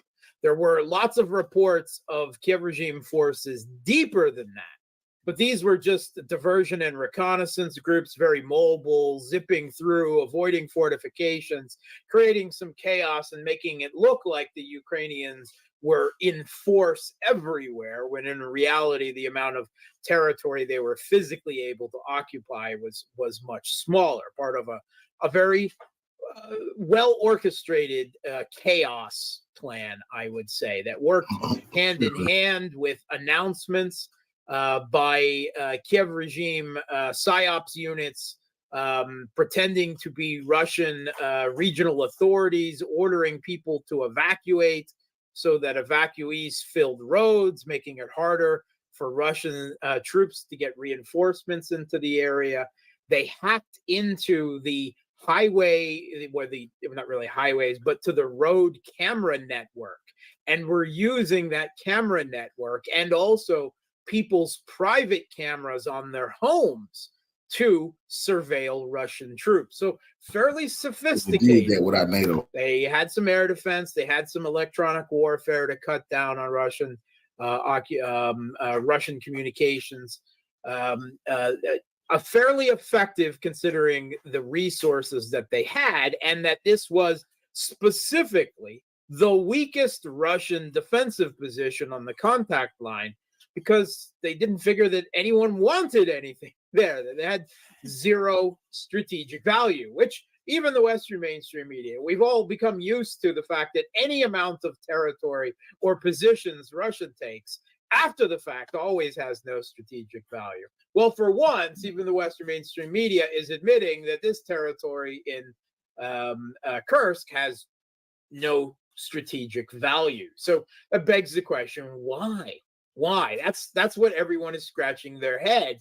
And if you read The Economist, the New York Times, Spiegel, they're all kind of scratching their head and using different creative phrases to saying they don't know what the heck is going on here. So some say that the idea was to divert Russian forces away from these crucial breakthrough positions in the Donbass, in the Pokrovsk area, cutting into the Kiev regime's supply lines, at the Toretsk, New York agglomeration, which is now just the Toretsk agglomeration, because while all this has been going on, Russian forces have raised the flag over New York, now called Novgorodsk again, this formerly impregnable position, and in the Kupiansk area, where Russia is also making large gains, except that hasn't happened. In fact, the opposite. The Kiev regime removed forces from these areas, from already failing positions, and Russia hasn't had to. In fact, they've increased pressure and tempo in these locations in the last week. Why? Because Russia has a manpower and equipment advantage. They didn't have to strip forces from their frontline troops. They had reserves that were not engaged in any theater to use. And they also, by the way, already had a pretty substantial force in the Sumy area, which many, including myself, thought Russia was going to launch their own offensive into this area. So the Kiev regime isn't backing down. They continue to try to break out. Russia has stabilized the line. The Kiev regime hasn't made any significant gains over the last few days, and the fight back has begun. Russia has already pushed Kiev regime forces out of the village of Martinovka, an important position to the kind of northwest, I believe, of Suja. Suja is still, it's all of the positions that the Kiev regime has taken are hamlets and villages. We're talking a couple dozen to a couple hundred people, right? Now, there are 28, now 27 of them that they hold, but they're not substantial defensible positions, right? They're small little podunk hamlets and villages. The two towns that they tried to attack, Suja and Karenova is, as far as we can tell, completely under Russian control. Suja, there's still fighting going on, but they never managed to seize it, and they were stopped there. Now, this two positions might be important because they are both on two different routes that could be used to reach the Kursk nuclear power plant, some 55 kilometers behind the front lines. That may have been, or at least part of the Kiev regime's goals for this, to seize or attack the Kursk nuclear power plant, because Kirill, I like the dark Budanov, the sociopath military intelligence chief of the Kiev regime, he's a little weird in the head, and he seems to kind of get physically excited and stimulated by the idea of nuclear catastrophes. That's just why the Kiev regime keeps attacking the Zaporozhye nuclear power plant. They've attacked Kursk long range before, and they may have just been trying to reach it. In fact, the regime, as part of their PSYOPs campaign, put out a deep fake video of the Russian Foreign Ministry spokeswoman, Maria Zakharova, this weekend, where she falsely, or the deep fake, said that Russia would be willing to trade to the Kiev regime back the Zaporozhye nuclear power plant in order for them withdrawing from the Kursk region. Now, that seems to me, of course, it's you got to wonder why they're doing these things, but that actually maybe that was the goal, maybe to seize the Kursk nuclear power plant and tried to hold it and trade it back for the Zaporozhye nuclear power plant. It's a thought. The motivations may not be mutually exclusive. Certainly, so the attempt to divert forces from the Donbass failed. The attempt to seize the nuclear power plant failed. If they were going to do it, they had to do it in the first couple of days. It didn't work. So to instill fear in the Russian populace, according to Mikhail Podolyak, the Kiev regime's presidential advisor and Goebbels-esque mouthpiece, he says that's the only thing that gets through them. So fear, which is to say political terrorism, right? Explaining the discriminant, not indiscriminate, discriminate attacks on civilians during this operation. If the goal was to decrease Russian popular support for the SMO and to turn them against the government, failed. As all such attempts during this conflict has the exact opposite reaction. The Russian public wants blood now.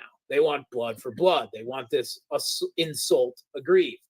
Now, the Russian president has come out and said, that's it, no more negotiations. We don't have anything to talk about with a country that stages attacks on nuclear power plants and attacks civilians. So if their goal was that, destabilization, political, they've just settled the Russian government apparently on regime change in Kiev.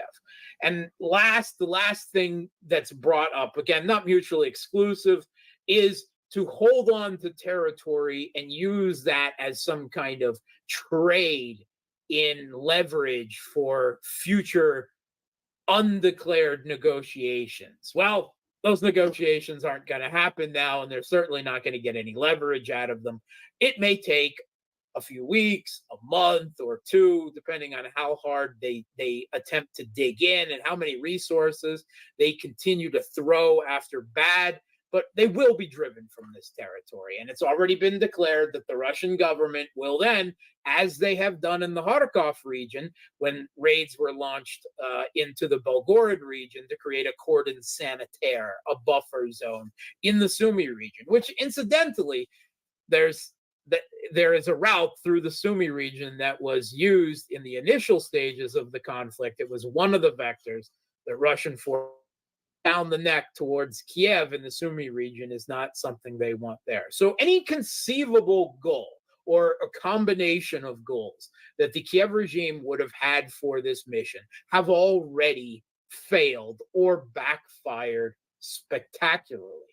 And if they continue to try to hold on to this as long as they can, just for political reasons, which is what they appear to be doing, and in fact, they've launched new raids in the other areas of the Sumy region on the border and in the neighboring Belgorod region, all of which have failed to penetrate the borders there now that I guess they're being expected. So they appear to be doubling down. But they have to supply these forces in Russian territory. Logistics.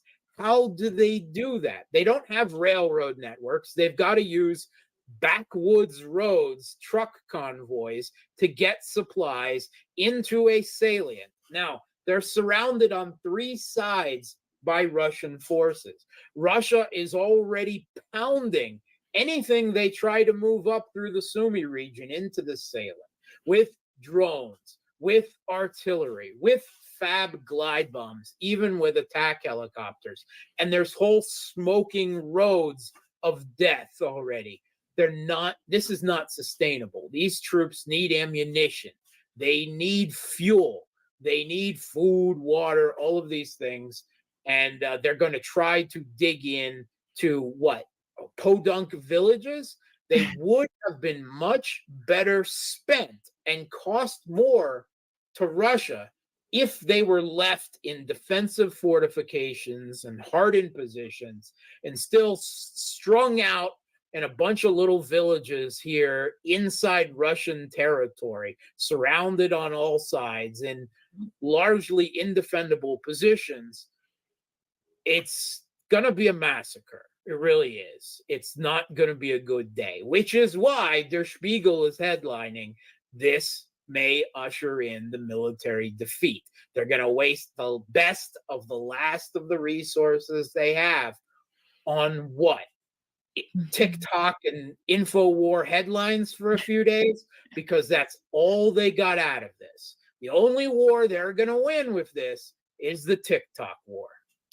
Right. And even then, that may be a short-lived battle at the end of the day. But yeah, it's crazy to me to think about, because I remember hearing this news about the incursion last week and going, okay, well, what is the point here, right? That's kind of what everyone was asking was, okay, this doesn't help you on the battlefield, because exactly as you were saying, it's not like Kiev has a surplus of men and they're just trying to figure out where do we send our forces and then they added it.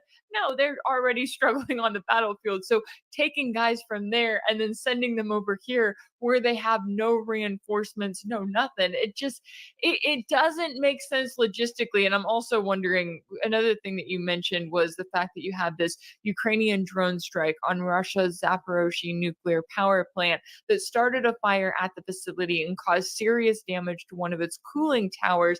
Now, the CEO of Rosatom noted that the attack represented a completely new level of targeted aggression aimed at the infrastructure of nuclear facilities. So, yeah, it seems like Kiev is in this position of basically saying, how do we, start our downfall? How do we piss Russia off in as many ways as possible? And it seems like they're going about that at every turn. What do you make of that attack? And then I'm also curious, what is the West thinking right now? Because I feel like if I were someone important in Washington, I'd be going, tell Kiev to stop, because we're not even going to be able to make it as long as they're trying to drag things out and just kind of piecemeal Kiev along. Yeah, okay. So the Zaporozhye nuclear power plant in the south, in Zaporozhye, for those who may have forgotten it, has been in Russia's hands since the early days of the conflict, when Russian forces just walked into the south and met no resistance.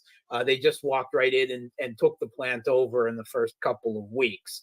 It is the largest nuclear power plant in Europe. It has 6 reactors. It's big.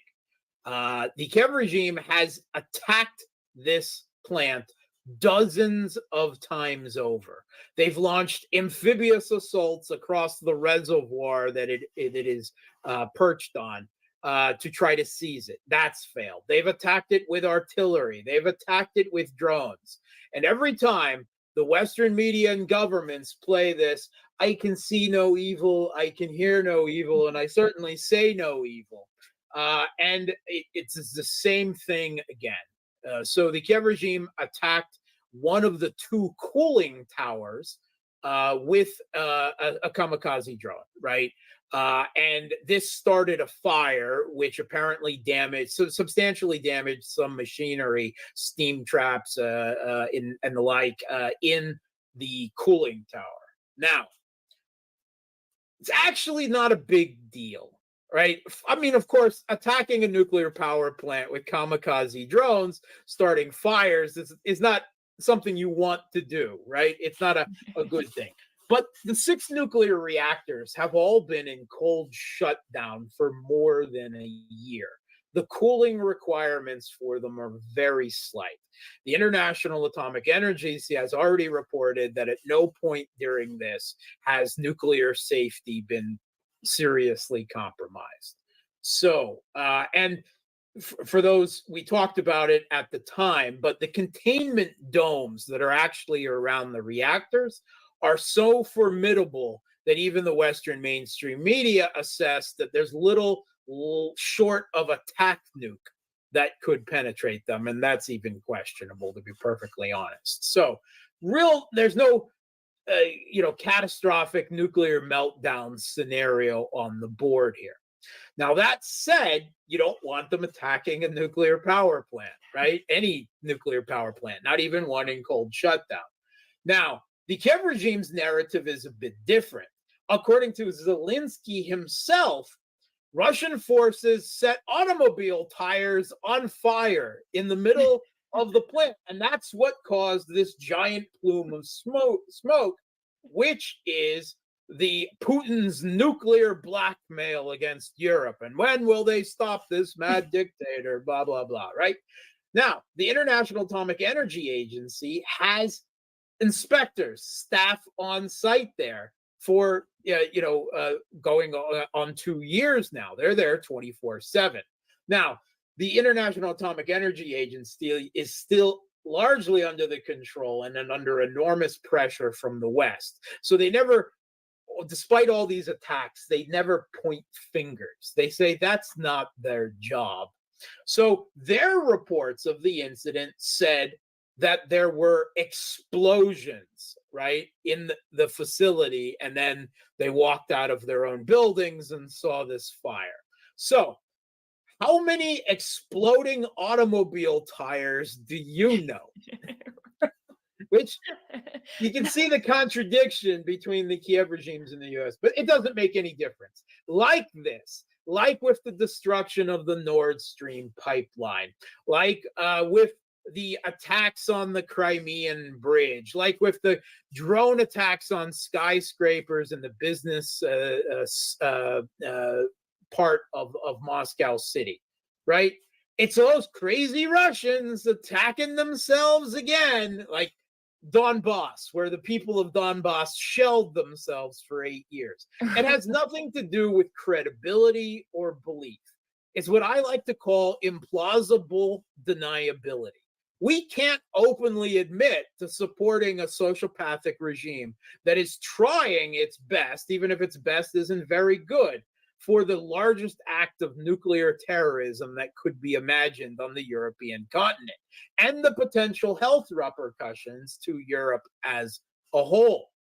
We can't admit that. So as long as it's a he said, she said game, we can just pretend that we can't tell the difference. Who knows what really happened? It was probably exploding automobile tires set on fire. The deniability, and it goes to the absolute professional and moral bankruptcy of the entire mainstream media, who refuse to admit the obvious because it would be the equivalent of saying, are we the baddies? Right. Well, when it comes down to it, you kind of love the Western mainstream media. They're in this little bubble where they're looking around and they're like, no, surely not. Everything's fine here, right? We are on the right side of history every single time. We're just reporting what the US government tells us to do. Now, the last thing I wanted to ask you about was Russian President Putin's comments on all of this. Now, you alluded to it a little bit before, but basically he has accused Kiev of trying to divert attention away from the losses that they are facing in the Donbass with this incursion in the Kursk region.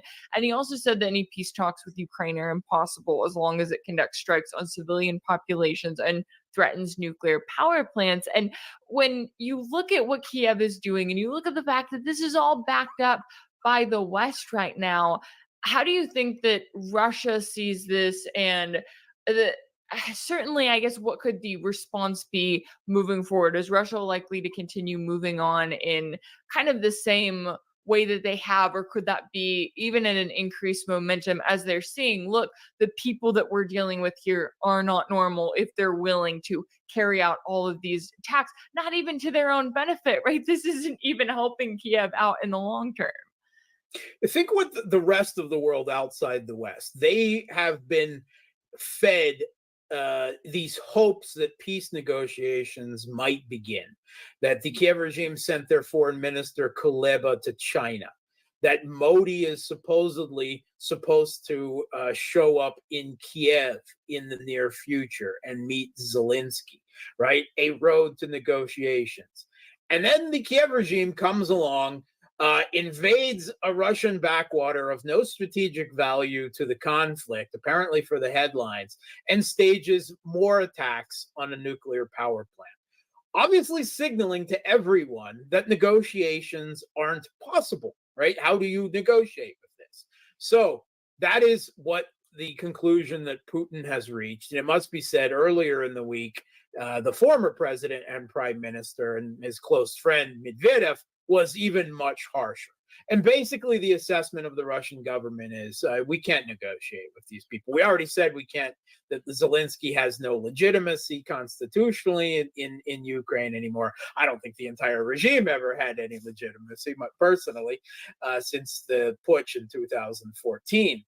But the Russian government, what Putin is slowly coming around to, is what many Russian experts, analysts, and politicians have already noted, that this doesn't end in negotiations, that this ends on the battlefield, this ends with the taking of Kiev, and possibly it doesn't even end to the Polish border.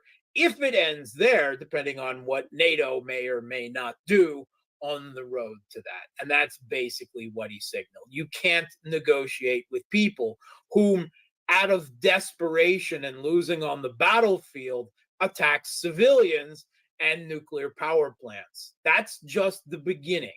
the desperation and the crazy lashing out acts are only going to get worse and worse, and false flags and anything you can possibly imagine to wound Russia in any possible way, to create some type of false flag to try to drag, or, maybe not drag, but provide NATO a path into the conflict. That's all going to increase. So while I don't know if the tempo is going to change, Russia seems pretty confident and satisfied with their strategy of attrition and the low losses that it is actually producing on their side. But certainly I think the end game is more solidifying in their mind, and that end game is a maximalist one. Yeah, certainly a lot at stake here all around, and we'll see how everything comes together, as it feels like we are kind of in a race against time at this point. I really appreciate you taking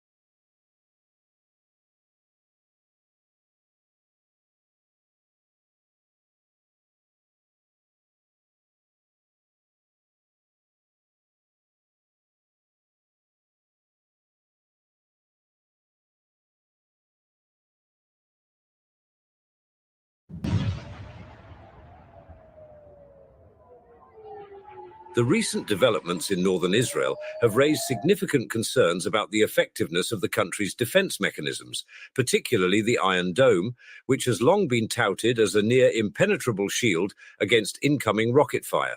Reports indicate that the Iron Dome experienced a severe malfunction, allowing rockets allegedly fired from Lebanon to pierce through its defenses and cause considerable damage in several towns. This breach is not just a technical failure, but a symbolic blow to Israel's perceived security, especially given the source of the attack, Hezbollah, a group that has consistently been a thorn in Israel's side. The incident appears to be the beginning of Hezbollah's much-anticipated retaliation, following the assassination of one of its top members in Beirut by an Israeli drone strike. This assassination, which shocked many in Beirut, did not just claim a high-profile target, but also escalated tensions to a breaking point. Hezbollah, a group known for its calculated responses, had made it clear that such an act would not go unanswered.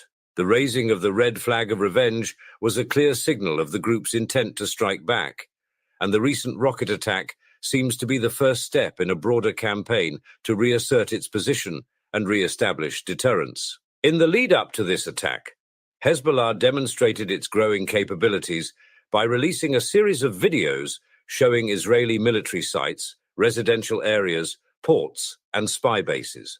These videos, which went viral online, were not just a show of force, but a psychological operation aimed at destabilizing Israeli confidence in its security apparatus. The clarity and detail of the footage suggested that Hezbollah's drones had either evaded Israeli detection systems or outsmarted them entirely. This revelation has undoubtedly caused unease within Israeli military and intelligence circles, as it indicates a potential gap in their surveillance and defense systems, especially in areas that are supposed to be heavily guarded. The significance of this breach cannot be overstated. Hezbollah's ability to film sensitive sites within Israel and broadcast these images to the world represents a major intelligence failure on Israel's part. It raises questions about the effectiveness of Mossad and other Israeli intelligence agencies, particularly in their ability to monitor and counter threats from neighboring Lebanon. This failure is compounded by Hezbollah's ongoing efforts to disrupt Israeli surveillance along the border, which appear to have played a key role in the success of the recent rocket attack. The implications of this event are far-reaching. Israel, which has relied heavily on its technological superiority to maintain security, is now faced with the reality that its adversaries are catching up, not just in terms of firepower, but also in terms of intelligence and technological capabilities. The success of Hezbollah's operation is likely to force Israel to reconsider its defense strategy, particularly its reliance on the Iron Dome and similar systems. The cost of defending against rockets and drones, as highlighted by the open-minded Thinker News team's analysis, is not just financial, but also strategic. The sheer number of interceptors fired by the Iron Dome during the recent attack underscores the unsustainable nature of relying solely on military means to ensure security. This incident should serve as a wake-up call for Israel, prompting a reassessment of its approach to regional conflicts. The ongoing occupation of Palestinian territories, the oppression in Gaza, and the continuous state of war have not only drained Israel's resources, but also created a situation where its enemies are increasingly motivated and capable of launching effective retaliatory strikes. The cost of maintaining this status quo is becoming prohibitively high, both in terms of financial resources and human lives. The recent events in northern Israel illustrate the growing difficulty of maintaining a purely military-based defense strategy in a region where asymmetric warfare is becoming the norm. As rockets continue to bypass the Iron Dome and drones slip through Israeli airspace, the question arises: is it not more cost-effective and sustainable to pursue diplomatic solutions that address the root causes of conflict? The notion of seeking peace rather than perpetuating a cycle of violence is not just a moral argument, but a practical one. Diplomacy, normalization of relations with neighboring countries, and an end to the occupation of Palestinian territories could lead to a more stable and secure region, reducing the need for expensive and increasingly ineffective military interventions. Israel's leadership now faces a critical decision: continue down the path of perpetual conflict, with all the attendant costs and risks, or seek a new approach that prioritizes peace and stability over military dominance. The events of the past few days have shown that even the most advanced defense systems have their limits, and that true security may lie not in fortifying borders, but in building bridges with those on the other side. Here is why. The instance last night, where Hezbollah launched about 30 missiles towards Israel, offers a poignant illustration of the staggering cost disparities between offensive and defensive measures in modern warfare. To comprehend the magnitude of these financial dynamics, one must delve into the mathematics that underlies these engagements. The Katyusha rockets, commonly used by Hezbollah and other groups in southern Lebanon, are rudimentary yet effective tools of warfare. These rockets are relatively inexpensive to produce, with estimates suggesting that a basic Katyusha rocket might cost between $500 and $2,000. This low-cost approach to offensive warfare allows groups like Hezbollah to maintain a significant stockpile of these weapons, posing a persistent threat to Israel despite their limited financial resources. On the other hand, Israel's defensive measures, primarily the Iron Dome missile defense system, represent a vastly different economic equation. The Iron Dome is a sophisticated and highly effective system designed to intercept and destroy short-range rockets and artillery shells fired towards populated areas. However, the cost associated with deploying the Iron Dome is astronomically high compared to the relatively low-cost Katyusha rockets it seeks to neutralize. Each interceptor missile fired by the Iron Dome costs between $40,000 to $100,000.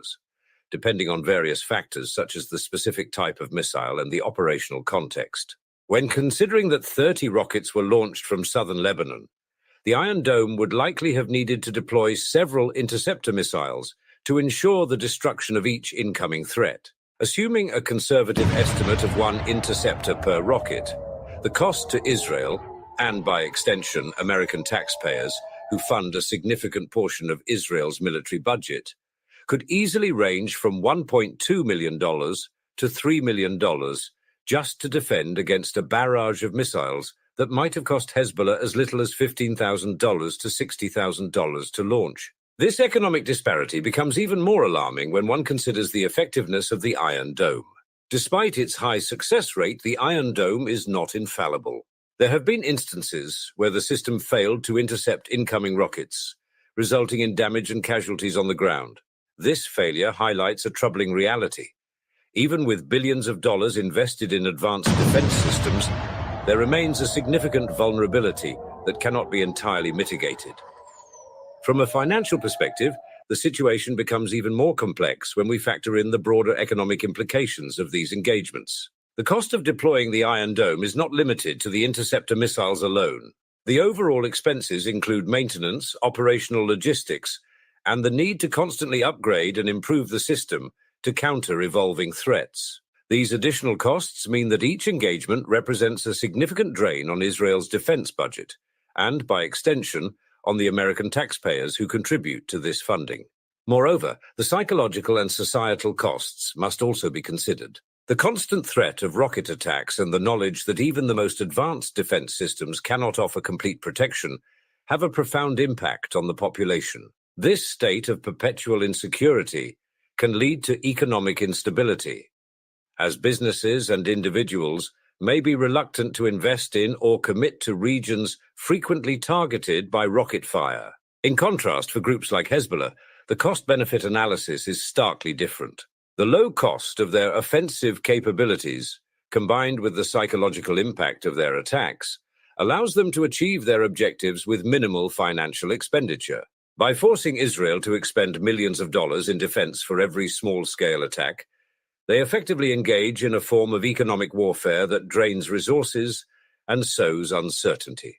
This disparity also raises questions about the long-term sustainability of such an approach to defense. While Israel has managed to maintain its security through a combination of advanced technology and financial support from allies like the United States, the cost of doing so is enormous. As conflicts continue and the frequency of rocket attacks potentially increases, the financial burden on both Israel and its allies will only grow. Hezbollah's recent strategic withdrawal from its regional headquarters in the Beirut suburb of Dahiyeh signals the group's preparation for an anticipated escalation with Israel. The relocation of their entire operation, including personnel, equipment, and even the political wing, suggests a heightened state of alert within the organization. This maneuver is believed to be a precautionary measure in response to Israel's potential retaliation, following Hezbollah's vow to avenge the killing of its top military commander, Fuad Shukr. The assassination of Shukr, who was targeted by an Israeli airstrike on July 30th in southern Beirut, has intensified tensions in the region. Shukr was a prominent figure within Hezbollah, and his death has prompted the group to promise a severe response. The timing of this assassination is particularly notable, as it follows an earlier missile attack on July 27th, which claimed the lives of 12 children in the Golan Heights A tragedy that Israel attributed to Shukr. In a parallel and seemingly coordinated incident, Hamas leader Ismail Haniyeh was assassinated in Tehran the day after Shukr's death. While Israel has openly claimed responsibility for Shukr's killing, its involvement in Haniyeh's assassination remains unconfirmed, leaving room for speculation about the broader implications of these targeted strikes. Lebanon's political landscape has been significantly impacted by these developments, with Nabi Berri, the Speaker of Lebanon's parliament and a close ally of Hezbollah, issuing a stark warning. Berri has made it clear that Hezbollah's retaliation is inevitable, framing it as a calculated response to what he perceives as an aggressive and uncompromising stance by Israeli Prime Minister Benjamin Netanyahu. Berri's remarks highlight the growing concern over the possibility of a full-scale war between Hezbollah and Israel, a prospect that seems increasingly likely as long as Netanyahu's current policies continue. Berri's statements underscore the strategic patience that Iran-backed groups in the region are exercising. Despite the provocations and the loss of key figures like Shukr and Haniyeh, these groups appear to be biding their time, carefully managing their responses in a way that suggests a broader, more calculated approach to the conflict. The emphasis on a measured response rather than immediate and impulsive retaliation reflects a long-term strategy that could have significant implications for the stability of the region. The assassination of high-profile figures like Shukr and Haniyeh not only raises the stakes in the ongoing conflict between Israel and Hezbollah, but also deepens the involvement of other regional players, particularly Iran. The involvement of Iran in the broader geopolitical landscape is evident in the support and strategic guidance it provides to Hezbollah and other allied groups. This support has enabled Hezbollah to maintain a robust and disciplined approach to its conflict with Israel, even in the face of significant provocations. The current situation points to a complex and potentially explosive confrontation in the near future. Hezbollah's preparations, coupled with Israel's aggressive stance, suggest that both sides are bracing for a significant escalation. The potential for a large-scale war looms large, especially as both Hezbollah and Israel continue to navigate a delicate and volatile balance of power in the region.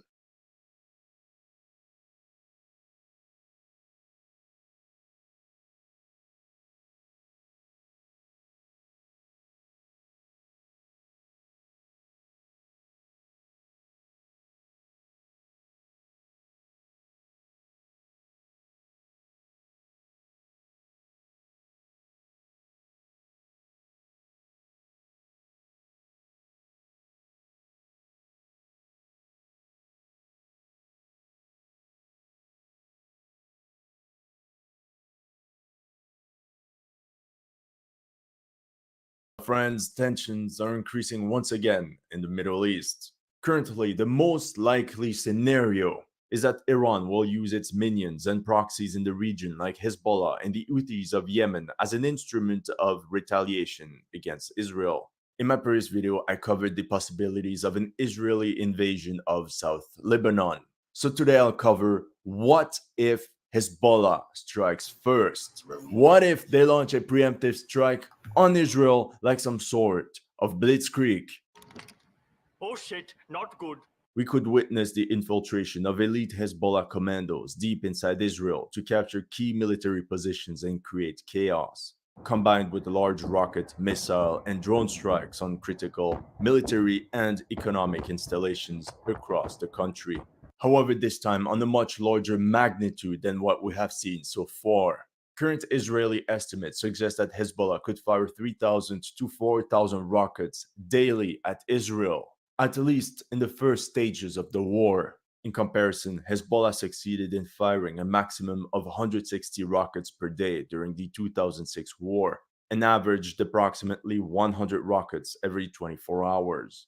So today we're speaking about 40 times more firepower. In 2024, Hezbollah is estimated to have an impressive arsenal of around 130,000 to 150,000 rockets and missiles. What if they fire 20,000, 30,000 rockets and missiles within the first days? It could completely saturate Israel's air defense capabilities. Just like a bullfighter waving the red rag and poking the bull, Hezbollah's objectives would be to force Israel to respond quickly, ideally by launching a premature and poorly planned ground invasion of South Lebanon against fortified positions that Hezbollah prepared for years. Welcome to History Legends, and here are the latest news of the Israel-Iran war. If you're new to this channel, make sure to like and subscribe. As you know, some of my latest videos have been targeted with limited or no ads, so make sure to check out my Patreon or PayPal to keep the show running. Thank you to everyone that has already helped, and welcome to the headquarters. Option 1. Low-scale war of attrition. Despite this escalation and all the announcements, Israel and Hezbollah could simply carry on this war of attrition, where both sides bombard each other across the border. In this scenario, each side continues to put pressure on the enemy, all the while preventing an escalation that could spiral out of control, with military targets being given priority. This type of petite guerre or small-scale war of attrition could last for months, even years. For sure, there are casualties. For example, I looked through an Hezbollah-affiliated Telegram channel, and they reported 400 KIA within their ranks or their allies like the Amal movement. It's certainly significant, but there's no doubt that they can replace these losses. On top of that, it's important to mention that Iranian weapons are continuously being transferred to Hezbollah through the Syrian border. So whatever Hezbollah fires gets replaced. So the most important for them is to keep these supply lines flowing. However, given the current circumstances, it will be difficult to maintain this status quo. First of all, Hezbollah has been carrying strikes deeper and deeper inside Israel, forcing about 100,000 civilians to abandon their homes. And overall, we can expect some sort of retaliation from Iran. Option 2. A commando operation. Option 2 consists of a preemptive offensive by Hezbollah, using a combination of ground forces, supported by an intense rocket artillery barrage and drone strikes. But before we can draw up some battle plan, let's first take a look at what kind of weapons Hezbollah has in storage. From all the videos circulating on social media, we know Hezbollah makes heavy use of anti-tank guided weapons. I mentioned some of them in my previous video, like the Almas ATGM, which is a copy of the Israeli Spike, the Tufan, a copy of the American BGM-71 TOW missile, and the Tarala launcher, which is a local invention and basically a double Russian cornet. In a way, we can say the operators of these weapons have grown extremely skilled. They have been sniping non-stop Israeli tanks camping on the border area. What makes these units lethal is that they can be camouflaged and attack beyond the line of sight. In this video, we can see one of the missiles going over a hill straight towards Israeli APCs. On top of that, with these ATGMs, Hezbollah carried a very effective campaign to systematically take out all Israeli ISR installations along the border. ISR stands for Intelligence, Surveillance, and Reconnaissance. Because of such ATGM units, the Meron base has been targeted multiple times. As of June 2024, the Meron base got targeted in January, February, March, and April. For example, here they fired the camera-guided Almas to strike right into a radar system. By the way, make sure to check out Middle East Observer on Twitter. He specialized in the Israel-Hezbollah war. Overall, this is a very effective, low-cost war. The destruction of all this ISR equipment along the border allowed Hezbollah to launch drone strikes deeper and deeper into enemy territory. Drones are probably one of the biggest tactical evolutions of the organization since the 2006 war. This Israeli think tank, the Alma Research and Education Center, estimates that Hezbollah possesses as many as 2,000 UAVs. Although, disclaimer, they don't break down how they came about these numbers. As part of their psychological war effort aimed at sowing fear on the Israeli public, Hezbollah released videos from recon drones flying over critical facilities in Israel. Here they released a 10-minute video over the port of Haifa, showing positions of air defenses and radars, factories, numerous ships, and other key IDF installations. On the 9th of July 2024, this time their surveillance drone flew over the Golan Heights sector and recorded military outposts and even the positions of numerous Iron Dome deployment sites. These videos were not shot at once, but over several days between late April and early May. The Lebanese drone operators probably used the reconnaissance Hudhud-1 UAV. This model has a range of 30 kilometers and operational duration of 90 minutes. It is characterized by its relatively compact size, 1.9 by 1.5 meters. In turn, its small radar cross-section makes it difficult to detect. It's no secret that Iran supplied Hezbollah with a panoply of drones, like some sort of sugar daddy. Another option is the Iranian-made Shahed 101 kamikaze UAV. It is used by all its proxies across the Middle East, like the Houthis in Yemen, the Shia militias in Iraq, and of course Hezbollah in Lebanon. The Shahed 101 is equipped with an electric motor, specifically designed to enhance its stealth capabilities, and put simply make it harder to detect. The piston engine version has an estimated flight range of 800 to 900 kilometers and can carry a warhead of 10 kilograms. In terms of reconnaissance drones, Hezbollah also uses the Samad-1 with a range of 500 kilometers and the Samad-2, which can be armed with an 18-kilogram payload. We can also mention bigger models like the Mersad-1. Originally, it's the Iranian Ababil twin-tail combat and reconnaissance drone with a range of 200 kilometers and that can carry a warhead of 40 to 50 kilograms. Also from Iran, the infamous Shahed 129, 1,600 kilometer range that can fly at 150 kilometers an hour, all the while carrying a 400 kilogram payload. It seems the Iranians are extremely good at reverse engineering. That's how they provided their Lebanese proxy with a derivative of the US-made Beechcraft MQM-107 Streaker.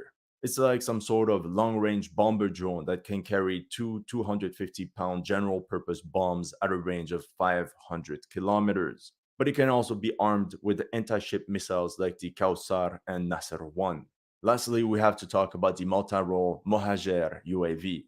It has an operational range of up to 500 kilometers. It has 4 slots under the wings and 2 others under the main fuselage meant for air-to-ground missiles or bombs. It is also equipped with electronic countermeasures and radar detection.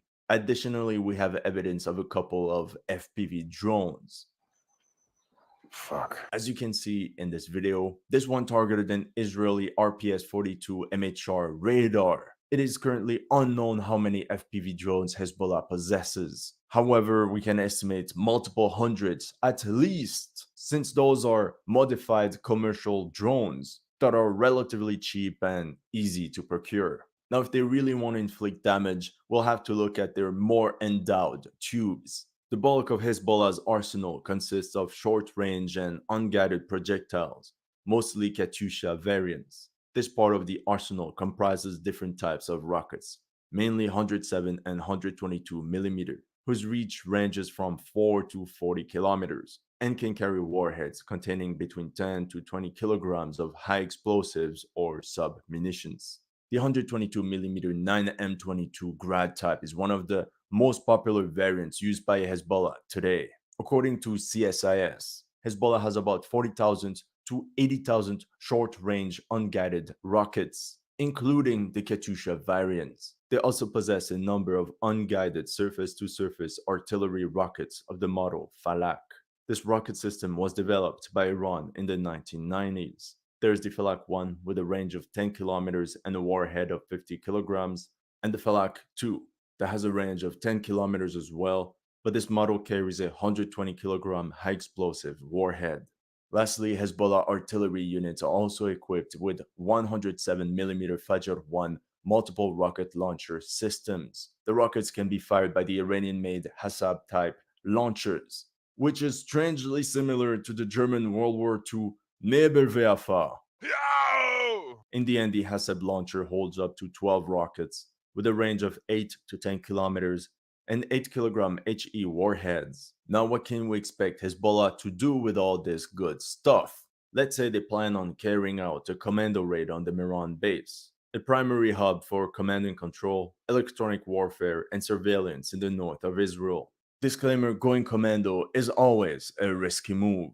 We could see waves of drone strikes all across the sector to saturate Israeli air defense capabilities, followed by a second wave, where this time Hezbollah would fire its short-range artillery systems, hypothetically, let's say 10 to 20,000 rockets within 24 hours. This will cause massive panic and chaos. At the same time, ATGM crews could target armored vehicles all around the perimeter of attack and slow down Israel's responsiveness. That's when Hezbollah orders its commando force forward, which could infiltrate Israeli territory through the rugged terrain, but maybe also through tunnels. It is certainly a possibility since they already used tunnels in the past to get inside Israel. For such a mission, they could deploy the Radwan Special Operations Unit. This elite regiment even released a video where they practiced the storming of an Israeli base, where they're supported by various ATGMs and even mortars. The Miran base is located 7 kilometers from the border on a hilltop. Hezbollah fighters could reach the base within 30 minutes, with small, very mobile units aboard motorbikes, quad bikes, and light all-terrain vehicles.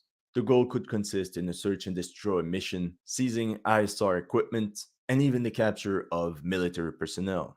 Meanwhile, other units will launch diversion attacks left and right to divert Israel's response. For example, a raid on the HQ of the IDF's 146th Division located in the sector of Nahariya, 9 kilometers south of the border. All this together should allow the commandos to return back to Lebanon. Theoretically, Hezbollah could even bring its MRLS artillery units forward in order to momentarily increase its firing range. Another interesting commando operation could be launched in the sector of the Sheba Farms, a part of Lebanon that is currently occupied by Israel. If successful, such an operation could bring immense prestige to the organization. The objective of this operation would be to provoke Israel to respond irrationally and launch the invasion of South Lebanon prematurely before the IDF completed its war preparations. Option 3, Hezbollah strikes economic and military infrastructure across Israel. In a recent speech, Hassan Nasrallah, the leader of Hezbollah, declared that his organization could strike deep inside Israel, and how factories that took 34 years to build could be destroyed within 1 hour or even 30 minutes. He states that the economic losses of such an attack would be huge, minus $31 billion for chemical plants, minus $76 billion for technology factories, minus $9.7 billion for power plants, and minus $12 billion for food factories. Hezbollah could definitely launch a massive bombardment campaign against all sort of infrastructure across Israel, including targets in dense urban centers like Haifa, Netanya, and even Tel Aviv. So let's take a look at Hezbollah's missile inventory.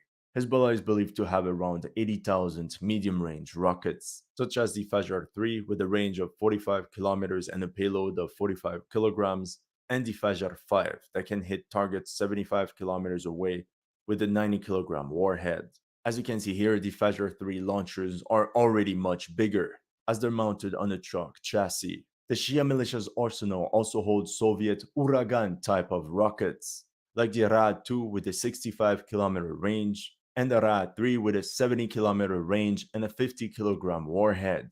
Instead of firing these rockets from a massive 3 layers of tubes, Hezbollah changed the design to be able to fire these rockets from lighter launch vehicles, equipped with only 1 layer of 4 tubes. There's also evidence that Hezbollah is using Khaybar-1 unguided rockets, named after the Battle of Khaybar. I'm not going to talk about it, you can look it up yourself. The Khaybar-1 has a range of 100 kilometers while carrying a 150 kilogram payload. For example, here's a picture of a Syrian Khaybar MRLS. Since they're all mounted on trucks, they're relatively mobile and easy to hide, perfect for hit-and-run attacks. On top of that, these medium-range rockets could be used to saturate Israel's David Sling air defense system in order to break open a path for long-range missiles. These include the Tel family, an Iranian variant of the Soviet Frog 7 artillery ballistic missile. Hezbollah's arsenal includes the Tel-1, which has a range of 125 to 160 kilometers, all the while carrying a 600 kilogram high explosive warhead, and the Tel-2 with an increased range of 210 kilometers while carrying the same 600 kilogram payload. It's important to note that Tel rockets are fairly inaccurate and require a large TEL, or transporter erector launcher, essentially a vehicle with a significant target signature. The number of Tel-1 and Tel-2 rockets in Hezbollah's possession is not publicly disclosed. One 2006 report found that Hezbollah likely held a few dozen Tel-2 rockets, while another cited as many as 200.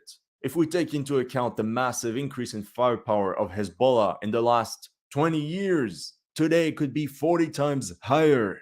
They could have nearly 10,000 of those rockets. We could also mention the Fatr 110 and M600 with a range of 250 to 300 kilometers. This artillery can cover almost the entirety of Israel, and Hezbollah is believed to hold hundreds of these missiles. Both the Fatr 110 and M600 are GPS guided and can inflict significant damage as they carry 450 to 500 kilogram payloads. Everybody stay calm. What's the procedure, everyone? What's the procedure? Stay calm! Lastly, for this category of weapons, there are rumors indicating that Syria transferred a number of Scud missiles to Hezbollah.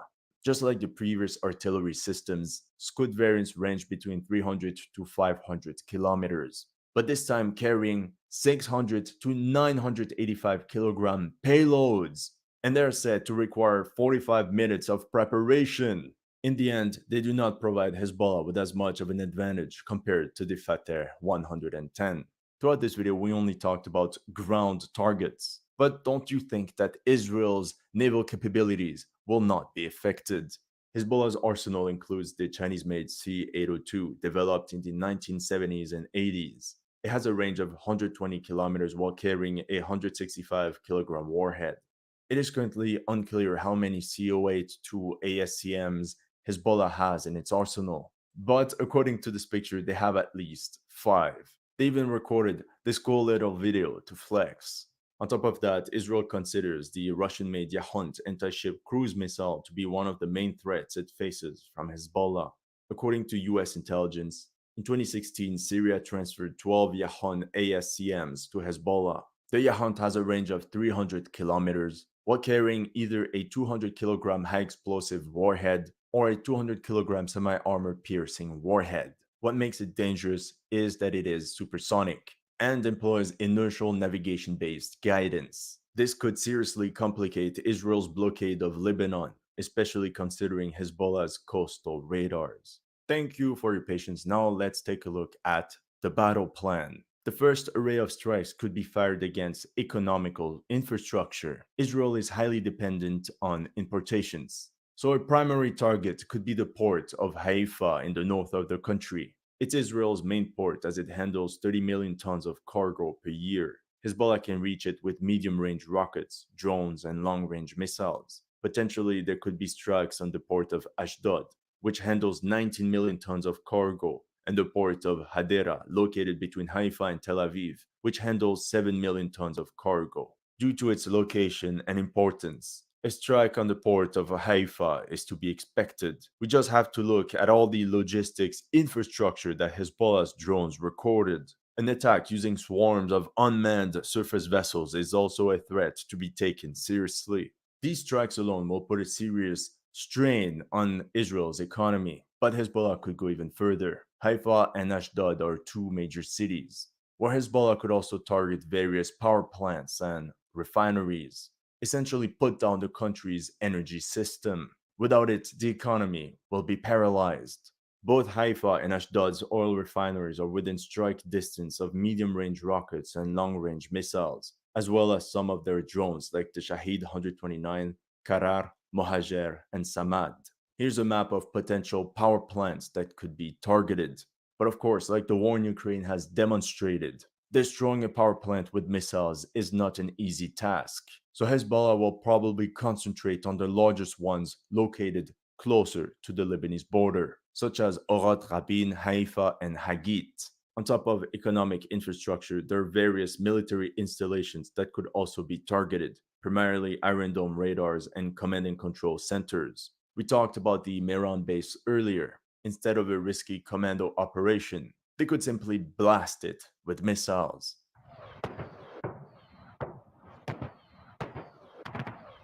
Another base could be Mitzpe Ramon, located in the Negev desert, 50 kilometers south of Beersheba.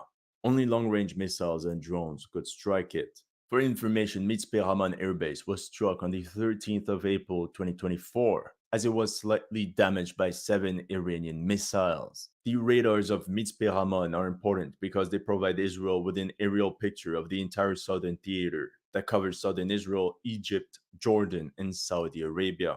Another set of targets could be the air bases where F-16s, F-15s, F-35s, and UAVs are located. Side note, F-35s and F-15s can carry nuclear weapons. For example, we can think the Ramat David base will be a target of choice for Hezbollah.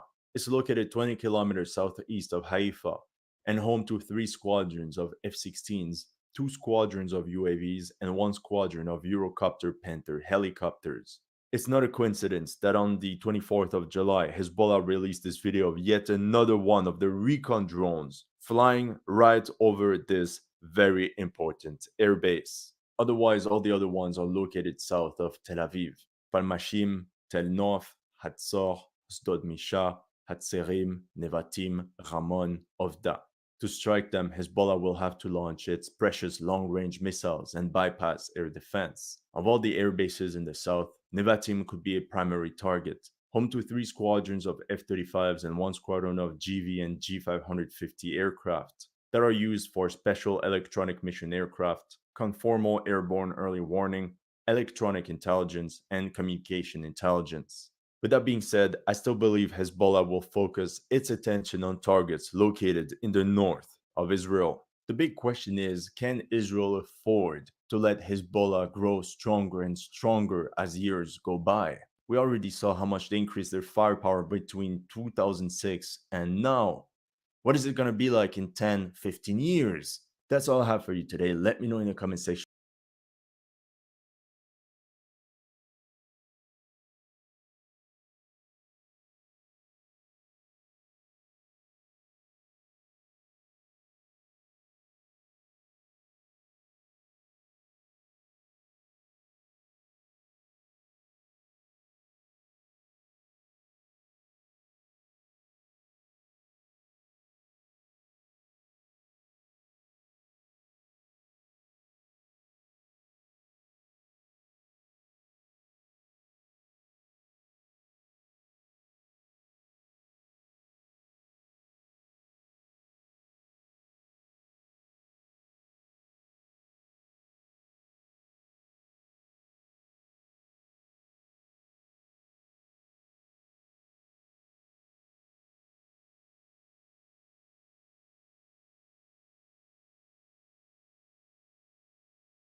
It's Monday, August 12th, 2024. Scott Ritter joins us now. Scott, a pleasure, my dear friend.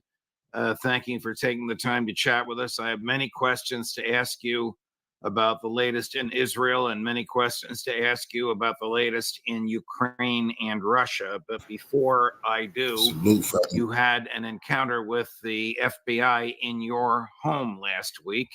Can you tell us about it? Well, I mean, it's more than an encounter. The FBI executed a search warrant on my home.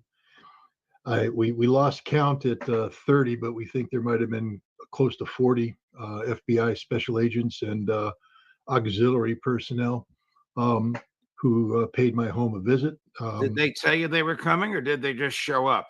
No, I just showed up. Two FBI agents showed up at my door, knocked on it. I went outside, and they said they wanted to talk to me. I said, about what? And they said, we have a lot of questions and concerns about your online activity. And I said, really? Like what?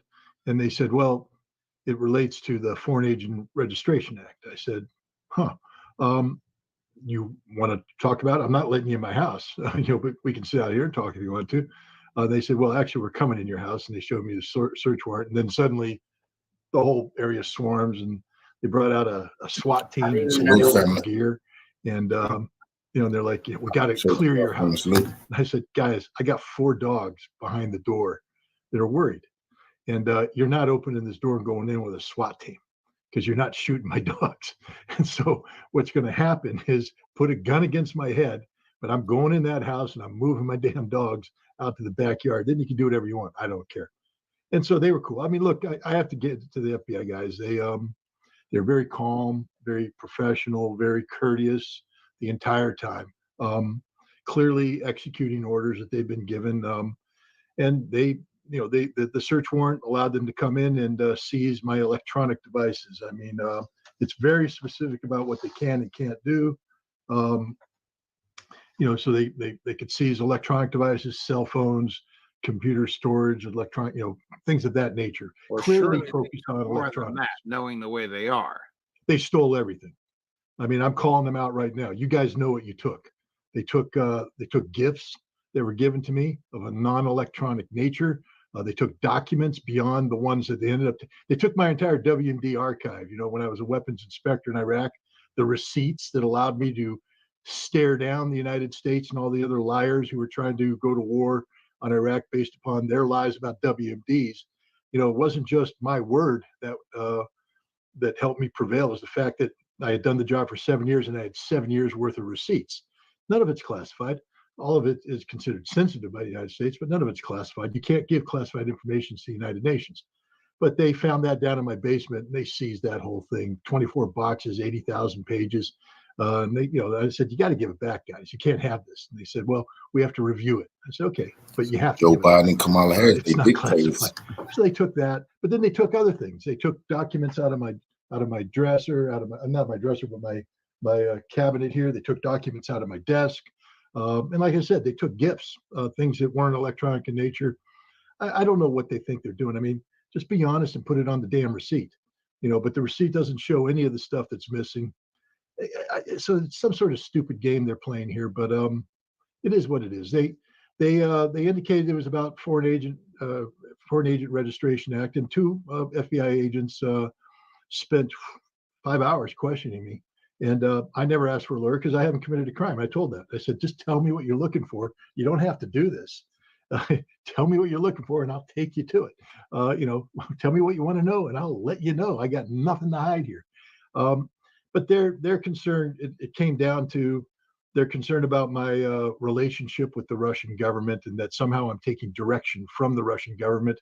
They're telling me what to do, what to say. There's some sort of, but the other thing is, based upon the folders that they had this thick, where they had all of my emails, all of my texts, all of my communications. I said, you guys know everything.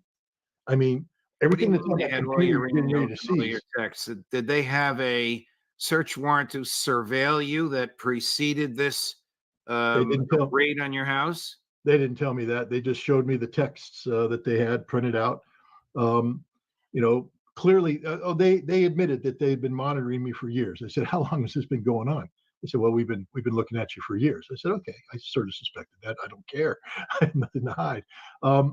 And they but so what clearly is the problem is that there's a pattern of behavior on my part. Going to Russia apparently is not allowed. Meeting with the Russian ambassador is not allowed. It is, of course, there's nothing illegal about it, but under their book, it's not allowed. And writing articles critical of the United States policy on Russia is not allowed. And when you put all three of those together in their minds, or in the minds of the Department of Justice, or somebody who complained to the Department of Justice, they're saying, well, you're an agent of Russia. And I said, well, what is a specific example? Show me one thing that you say, this is how we know. They couldn't do it. So it's, in my opinion, and people agree with me, that they're looking for covert communications, that they seize my electronics because they believe embedded in my electronics are some sort of covert communications capability that was outside what they did. Or they took advantage of being in my home and planted bugs throughout the house. We don't know. We don't care because I've done nothing wrong. I mean, it's a pain in it. I gotta watch my language. It's a pain in the neck to my family. I mean, this is, it's disconcerting to my wife to have FBI agents show up at her work and start asking her questions. It's disconcerting to my friends who have FBI agents show up and asking them questions. It's disconcerting to my colleagues who have FBI agents. The whole idea, it's a smear campaign. Basically, they're creating the impression that I somehow work for the Russian government, and therefore what I write and what I say can't be trusted. And I respectfully told them that they're wrong, and I hope they can clarify this. What we do strongly believe is, first of all, I know they don't have any evidence of me working with the Russian government because I never have worked with or for or on behalf of the Russian government, so they can't have any evidence of that. But we know that the U.S. government can convict on circumstantial evidence. But what's clear is this, and this is what I've told everybody who are telling me to be afraid, be very afraid. I'm not. I'll tell you why. If they had a cognizable case against me, meaning they had enough circumstantial evidence that they could go to a grand jury and get that ham sandwich indicted, they would have done that. And so when they showed up with the search warrant, they would have arrested me and led me away in handcuffs, processed me, and prepare the trial. They didn't do that. They came to my house, they issued a search warrant, and normally in FARA cases, they issue letters of inquiry. And this is the other thing. You see, if this was simply, Scott, you may have done something here that we think crossed the line, they issue a letter of inquiry. They think I have covert communications. They think there's something going on that they can't trust me to be honest about. So that's why they did the raid on the house. They will find nothing because there is nothing. But normally, like I said, a FARA thing, it's not a crime unless if I am unwilling to register. Well, I can't register because I haven't done anything wrong, so I'm not going to register. You're not going to register because you're not a foreign agent. A foreign agent takes direction. That's right. From a foreign power. That's what the statute defines it as. Yeah, but they interpret direction as me having a conversation. For instance, if I initiate a conversation with Anatoly Antonov about anything, let's say we're talking about arms control, and then we walk away, and people say, well, what did Antonov tell you? Well, he told me about the negotiating history between him and Rose Guttemüller and how she lied to him. And then I write an article about that. I took direction from the Russians to write this, smearing America. I'm like, no, guys, first of all, I'm a journalist, so get the hell out of my business. And this is an absolute. The FBI and the Department of Justice have no right whatsoever to define journalism and journalistic practices. I have editors at RT. I'm an outside contributing journalist to RT on occasion. It's not a lot. And I have editors who receive my material, and we have an editorial relationship. They don't direct me. Sometimes they correct me. Sometimes they ask follow-on questions, as editors are wont to do. But that's not direction. That's not, that doesn't fit the statute. The Department of Justice is literally out to lunch on this one, out to lunch. So your beef, of course, is not with the men and women that were in your house, although we know they took far more than the search warrant authorized them. Your beef is with their bosses in the DOJ, responding probably to political pressure because of what you've said about Israel and about Ukraine and about Russia, started this investigation. Somebody went to a judge with an affidavit or affidavits. This is according to the search warrant, that they went to the judge and they said, you know, in accordance with the affidavits that we have submitted, we have reason to believe that in the house of Scott Ritter is a computer, is a phone, and that if we gain access to the computer and the phone, it will demonstrate this, something. That's the affidavit. I don't have it because it's a sealed affidavit. They didn't give it to me and they won't talk to me about it. But somebody did that. And here's where I have the problem. That in order to do that, you have to have, it's beyond simply doing analysis. This is politically motivated because an analysis of the available facts could never support probable cause. Somebody had to spin this thing out of control, go wacko and exaggerate and whatever. Here's why I think you're 100% correct. Not because you're my friend and I like you and we work together, but because of the facts in this case. If they were interested only in the content, I'm holding up my iPhone, on the contents of your electronic devices, they can get that very easily by serving a search warrant or a simple subpoena from a grand jury to the telecom or computer service provider without involving you at all. It's right. Because they think, since they don't know you, that they can intimidate you by having 40 people show up your house and rip it apart and take what they want. That's what leads me to believe this is politically motivated and totally misguided. A, the government is not supposed to interfere with freedom of speech. B, the government is not allowed to chill the freedom of speech. C, the government doesn't know Scott Ritter because they would know that he can't be intimidated. Who do you think pushed this? Somebody that doesn't like what you're saying about Israel and Hamas, or somebody who doesn't like what you're saying about Russia and Ukraine? I think this is Russia and Ukraine. I know there's a lot of people out there playing the Israel and Hamas angle, but no, this is driven by the National Security Division, which has a very, look, these are the same people that invented Operation Crossfire Hurricane targeting Donald Trump back in 2016. Same division. I just want to point that out. These are the guys who lied about Michael Flynn. These are the guys who lied about Donald Trump. These are the guys who created Christopher Steele and fabricated all that testimony to. Do you think they lied to you?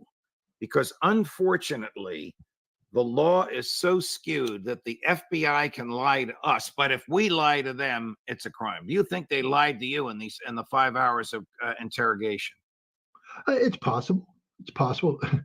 I'm sorry, I shouldn't read your comments. There's somebody saying Scott Ritter's afraid of Israel. You don't even know me, pal. I'm not afraid of Israel. I'll stare them down in a heartbeat. Don't read the comments. 99% of the comments are supportive of what we do on this show, which of course includes you. So, but no, do I think they lied to me? I don't think they told me the whole truth.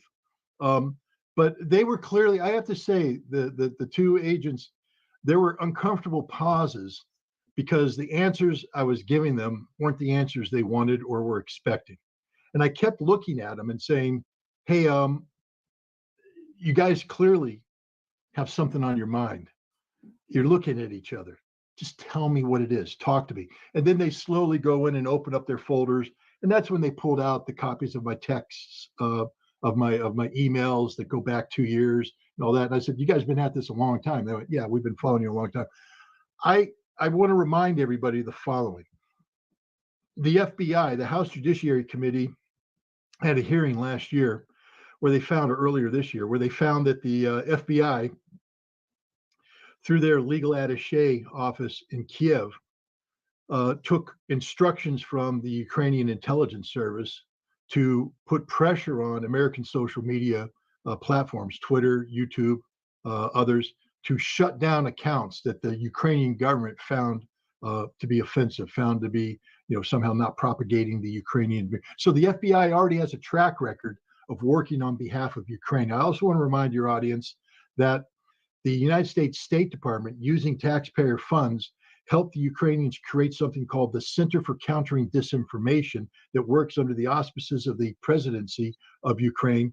And the first thing they did with the State Department present, funding, organizing, and directing is to create a blacklist of Americans who are called information terrorists. I'm on that list. I actually topped out in their weekly and monthly concerns for a while. The most dangerous man in the world to Ukraine was Scott Ritter. And they also, with State Department people present, are on record saying that information terrorists must be treated as terrorists and arrested, prosecuted, and killed if necessary to stop them. The State Department was there silent.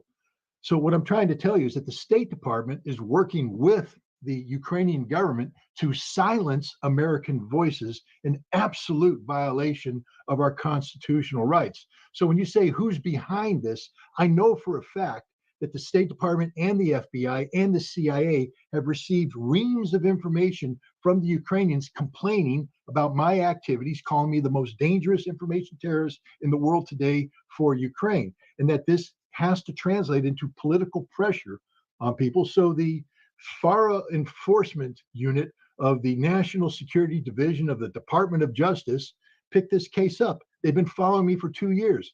They have nothing. 2 years, Judge, and they have nothing.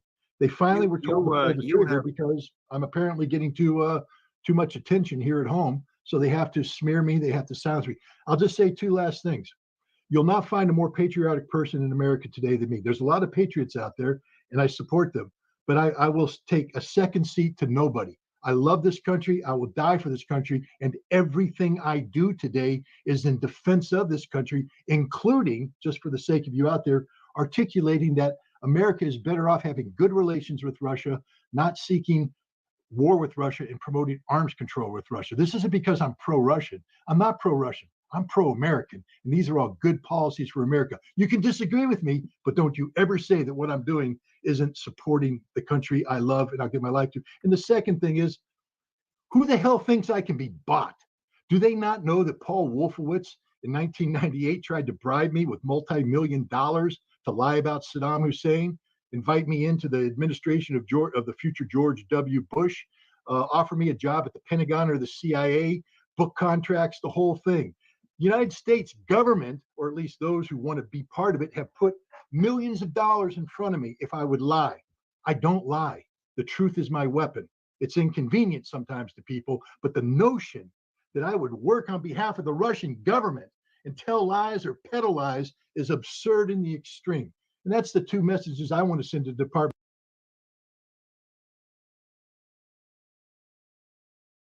of Defense. You're going after the wrong guy. I'm more patriotic than you because I give a damn about the Constitution, and I can't be bought. And I'm insulted that you ever thought I could be bought.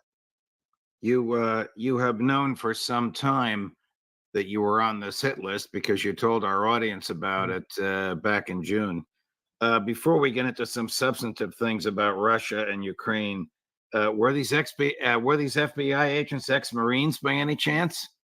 They I think there's again, you asked the question. I don't know about any of the ones that were there. I did when they were at the front door and they were saying stuff. I pointed to my doormat, which has a Marine Corps emblem on it. I said, what the hell part of that background do you think would do any of the things you're alleging? They went, oh no, we respect your Marine Corps service. I said, no, you don't. You really don't. But in my house, I mean, behind me, you can't see them, but I have some souvenirs from my time as a weapons inspector in Iraq. In 1995, I famously or infamously intercepted a load of gyros, a shipment of gyros coming from Russia into Iraq through Jordan. And I traveled into Jordan covertly, met with the king and his advisor, and persuaded them they have to intercept, they have to raid this warehouse tonight, or else the gyros will be in Iraq tomorrow. And they did, and we got all these gyros. But that was just the last shipment. One shipment had gotten through, so we had to go to Iraq. The Iraqis panicked, threw them all into a river, and I brought in divers, and we went down there and we got them up. And so I pulled a bunch of these back to bring them in for evaluation, and I kept two of them because we used them as retirement gifts and all that. There's no danger. They're there. But the FBI came in and saw them, like, what are these, explosive devices? I said, no, they're gyros. And they brought in a bomb team. We had to x-ray them. But the funny thing is, my daughter's fiance is a welder, and he graduated from welding school locally, and they have different projects. And one of the projects he did was to make a cube. And so he welded this cube together, and then he had had some medical issues, and they put those sticky pads on you for your heart with the little metal nipple that you click the thing on. And so he came back from his appointment one day and he stuck a couple of these on that cube. So now it looks like a steel box with electrode leads on it. Oh, God. Oh, they were freaking out. They found this thing and they're like, come down, the whole SWAT team's, not the whole, I'm not lying. I'm exaggerating. A couple of the SWAT team, but the bomb squad brought him in. Hi, I'm with the U.S. Army. They brought me in because they think there's a bomb downstairs. And I'm like, there ain't no bomb downstairs. They took me down and they showed it to me. I said, nah, this is just a welding thing. But that just shows the level of paranoia that exists when they go through people's homes. I'm sorry this happened to you. I believe that you will be exonerated. It's hard for me to believe that a grand jury would even indict you. I think the people that, not the people that came to your house, but the people that dispatched them, names currently unknown to you or to the public, are the ones that will have egg on their face. Switching gears, did Ukraine invade Russia at Kursk? Yes, it's an absolute invasion of Russia. Now, we can have a debate whether or not Ukraine is justified. And I have to tell you, if I were a Ukrainian general, in that opportunity, it presented itself, I'd have to weigh out the long-term, risk analysis of that, and probably would have said it's not worth it. But the Russians made a mistake. As Abdi Aludanov, who's a major general in the Russian army, a Chechen, who I know very well, has said repeatedly that the Ministry of Defense lied to itself so long that it started to believe its own lies. And they left an area of Russia undefended, and the Ukrainians, with NATO assistance, found that weak spot, and they came in with the last of their strategic reserves, some of their best units, and they've enjoyed initial success. They've run out of steam, logistically unsupportable, and they're all going to start dying, and they will all die eventually. But it's been a huge embarrassment for the Russians and a huge distraction for the Russians. They had to pull troops away that were involved in the Kharkiv operation. They had to bring in reserves that were scheduled to do bigger operations down south. But what they didn't do is take any forces from the Donetsk area, from the Donbass, where every day they're advancing 5, 6, 10 kilometers. The Ukrainian defenses are collapsing. And many in the Ukrainian military are furious because they say, why are you sacrificing 20,000 of our best soldiers in this stupidity for propaganda only exercise that can only end in one thing, all of them dead, when you could have taken that 20,000 and helped us down here where we're getting our butts kicked on a daily basis. Is there, with the exception of fomenting this logistical movement of Russian troops around, is there any military purpose or significance to the Ukrainian assault on Kursk? Yes, I mean, look, if they succeeded in pushing in and capturing territory and then digging in and reinforcing, and the Russians were unable to kick them out, now you have the potential for a territory swap, where the Ukrainians say, look, we'll negotiate, we'll give you back Kursk, but you have to give us back some of the territory that you took. And that's a face-saving mechanism for that. The other one is by attacking, if you can disrupt. Right now, the Russians are virtually broken through in the Donbass. The Ukrainians don't have any defense left, and they're literally just falling back every day in significant distances, and there's nothing behind them. If you could launch an attack that required the Russians to divert resources from the Donetsk operation and therefore slow down or stop that offensive, that's a brilliant strategic victory. And the thing is, you'll never know how the Russians respond unless you try this. So they tried it. And I think, unfortunately for the Ukrainians, this gambit is going to fail, and they're going to lose all of these people and all of that equipment. I mean, we're talking, this is their best equipment. This is the M1 tanks, the Leopard tanks, the Bradleys, the Strykers, the HIMARS, the M777s. This is their big punch that they've been holding to defend Kiev, and they committed it to this battle, and it's all going bye-bye. Here's what President Putin had to say about this earlier today in Moscow, cut number 7. It seems obvious right now why the Kiev regime refused our proposals to go back to a peaceful resolution. Also, why they denied any peaceful intermediaries from engaging in this conversation. The Ukrainian government is following the will of the West and its masters in the West. It's the West that's fighting us using the hands of the Ukrainians. They're trying to improve their negotiating positions in the future.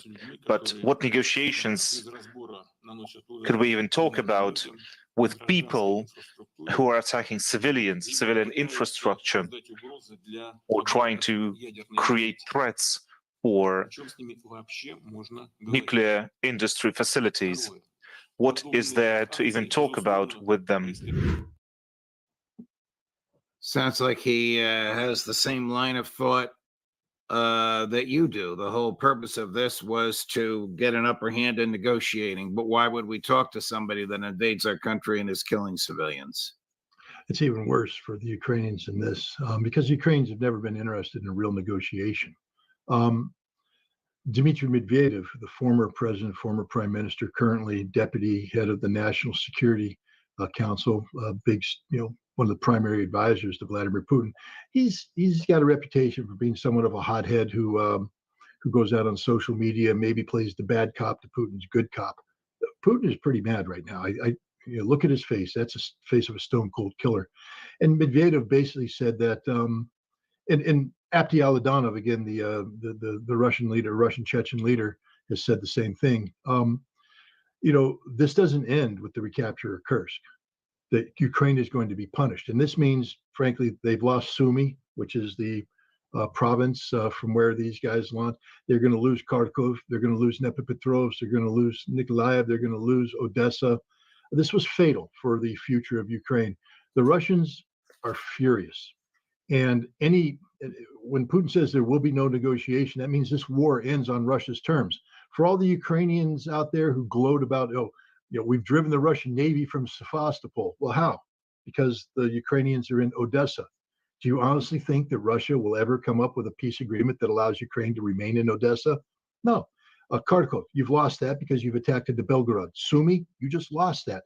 You may lose Kiev too now because the Russians have had it up to here. So this war, Abdi Aladanov continues to believe that the destruction of the Ukrainian army is going on at such a pace that the war ends this year. But even if it doesn't, this war only ends one way, and that is with the strategic defeat of Ukraine and the strategic defeat of NATO. And again, this is NATO committing suicide, political, economic, and military suicide. Last question on Russia. Is there now pressure from the Medvedevs, the more right-wing persons in the Kremlin, on President Putin to be more aggressive in the management of the war? Well, apparently my dogs think there are. I don't know if that's the FBI relaunching the raid against the house or something, but somebody's at the door, probably a UPS delivery man. I think I think reality has come in. Putin had been advising caution. He's a very pragmatic man. And I think the reality is that, no, this only ends one way, and that's with the unconditional surrender of Ukraine after the total defeat of Ukraine at the hands of the Russian forces. How soon do you think we can expect retaliation by Iran for the assassination by the Israeli government of the Hamas leader in Tehran? If the press reports are being believed, I'll say this. I have a colleague, a media colleague who I work with, appear on podcasts with, who's based out of Beirut. And we were scheduled to do a podcast tomorrow morning. And this colleague called up and canceled and said, the airplanes are flying over right now. Things are happening. We're all going into the bunker. We're evacuating Beirut. We think it's happening tonight. So I think that this is a very real situation. I think Iran has had plenty of time to prepare a plan. Hezbollah sort of advertised what's going to happen last night when They launched an attack against Israeli military units in the vicinity of the border, and the Iron Dome just didn't function. Hezbollah hacked it or somehow disabled it. But this is the reality of Israeli air defense: is it's not going to function. Some estimates show that Iran may launch 1,500 missiles at the same time. That will overwhelm everything that Israel and the United States has. This is a very dangerous situation for Israel, because if Iran succeeds, this is the physical destruction of Israel. This means now that this is a dangerous situation for the region, because Israel has nuclear weapons. And if the physical destruction of Israel is such that Israel feels its existential survival is at stake, then the so-called Samson option can be kicked in, where Israel uses nuclear weapons to ensure that nobody survives Israel's demise. Hezbollah is ready to go on the offensive in the Galilee. That's the other thing I've been warning people about. If you think this fight's just going to be a missile fight, you don't know Hezbollah. It's not going to be a fight in southern Lebanon. It's not going to be a fight in Beirut. It's going to be a fight in Haifa. It's going to be a fight in the Galilee. Hezbollah is going to be inside Israel in considerable numbers, 20, 30,000 men who are going to be slaughtering the Israelis, taking over Israeli towns and villages, maybe cutting off Haifa. Who knows how far they'll go. This is going to be a war, if it happens, unlike anything anybody's ever experienced, and it will be devastating for Israel, for the people of Lebanon, for the people of Iran, because Israel still packs the capability to launch retaliatory strikes. Will Netanyahu get what he wants if what he wants is a war between the United States and Iran? There won't be a war between the United States and Iran. The United States has made that clear. The United States is there to defend Israel, but the United States will not carry out offensive operations against Iran. The United States knows what the consequences will be. We have American forces in Iraq, in Syria, in Qatar, in Kuwait, in Bahrain, who are extremely vulnerable to Iranian attack. We have no defenses against these attacks. And the Iranians have said, we don't mind if you defend Israel, but if you attack us, we take it all out. We're in the middle of an election, and this Israeli conflict is not as popular as American politicians would like it to be.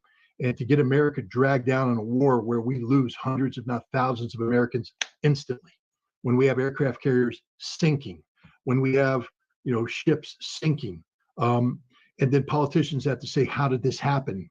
Yes, America will rally around the flag, of course, and yes, we'll go to war. But why did this war have to happen? Did we have to lose this many people? Did we have to lose all of this equipment? And why now, in the midst of an economic, when we have economic difficulty, are we spending trillions of dollars in a war that didn't have to be fought? No presidential candidate wants to be dealing with those issues. So I don't believe we're going to be getting involved in a war with Iran. I do think we're going to be embarrassed when the Iranians break through our missile defense shield and bring about a lot of death and destruction on Israel. But we'll see. We'll see what happens. I do want to show you a clip from two clips from one of your least favorite people. Not Lindsey Graham, Senator Tom Cotton. Chris, run 1 and 2 back to back. Israel has to strike on occasion at places like hospitals and schools because Hamas uses them for command and control or to fire mortars and rockets. There are civilian casualties in Gaza, no doubt, but those are solely the responsibility of Hamas, not Israel. She refused to preside over the joint session, her only constitutional duty as president of the Senate. She refused to have a meeting in public with them, and she came out and again blamed Israel for the civilian casualties in Gaza, only emboldening Iran and Iranian-backed terrorists. And what did you have 2 days later? Hezbollah, another Iranian-backed terrorist, shot in rockets to Israel and blew up children playing ball at a playground. Kamala Harris is naive, and she's not prepared to be the commander-in-chief. Good God, talk about naive. Tom Cotton is served in the military. He left a law career to go serve. He served in an airborne unit in Iraq, so had the potential of. But Tom Cotton needs to know this. And Tom, if you're listening, listen carefully. If you were on active duty and you executed any of the instructions that you've just said Israel can do, you would be arrested and prosecuted as a war criminal, stripped of everything, and put in jail for the rest of your life. And you know that, you scum. And how dare you sit there and hide behind the title of United States Senator, trying to moralize that what Israel's doing is somehow justifiable. If America's not allowed to do it, Israel's not allowed to do it, because that's what international law and the law of war says. Tom Cotton is the most ignorant person out there besides Lindsey Graham, my other favorite senator. But I mean, this was literally the embodiment of ignorance, stupidity, and absolute a vacuum of morality. This man has no moral compass. If he can sit there with a straight face and say that Israel has a right to bomb schools and bomb hospitals, America doesn't have that right, pal. Why? Because it's the wrong thing to do. And you're an American who took an oath to uphold and defend the Constitution, and you know better. You're encouraging Israel to commit war crimes that you would not be allowed to commit if you are on active duty. Hypocrite in the extreme. I have to say, at the end of this long but gratifying session, that our dear friend Ray McGovern is correct when he called you the personification of personal courage. I might take it one step farther and say you are the incarnation of personal courage in a free society. God bless you, Scott. Stay the way you are. Thank you for being a friend of the show. Thank you for being my friend.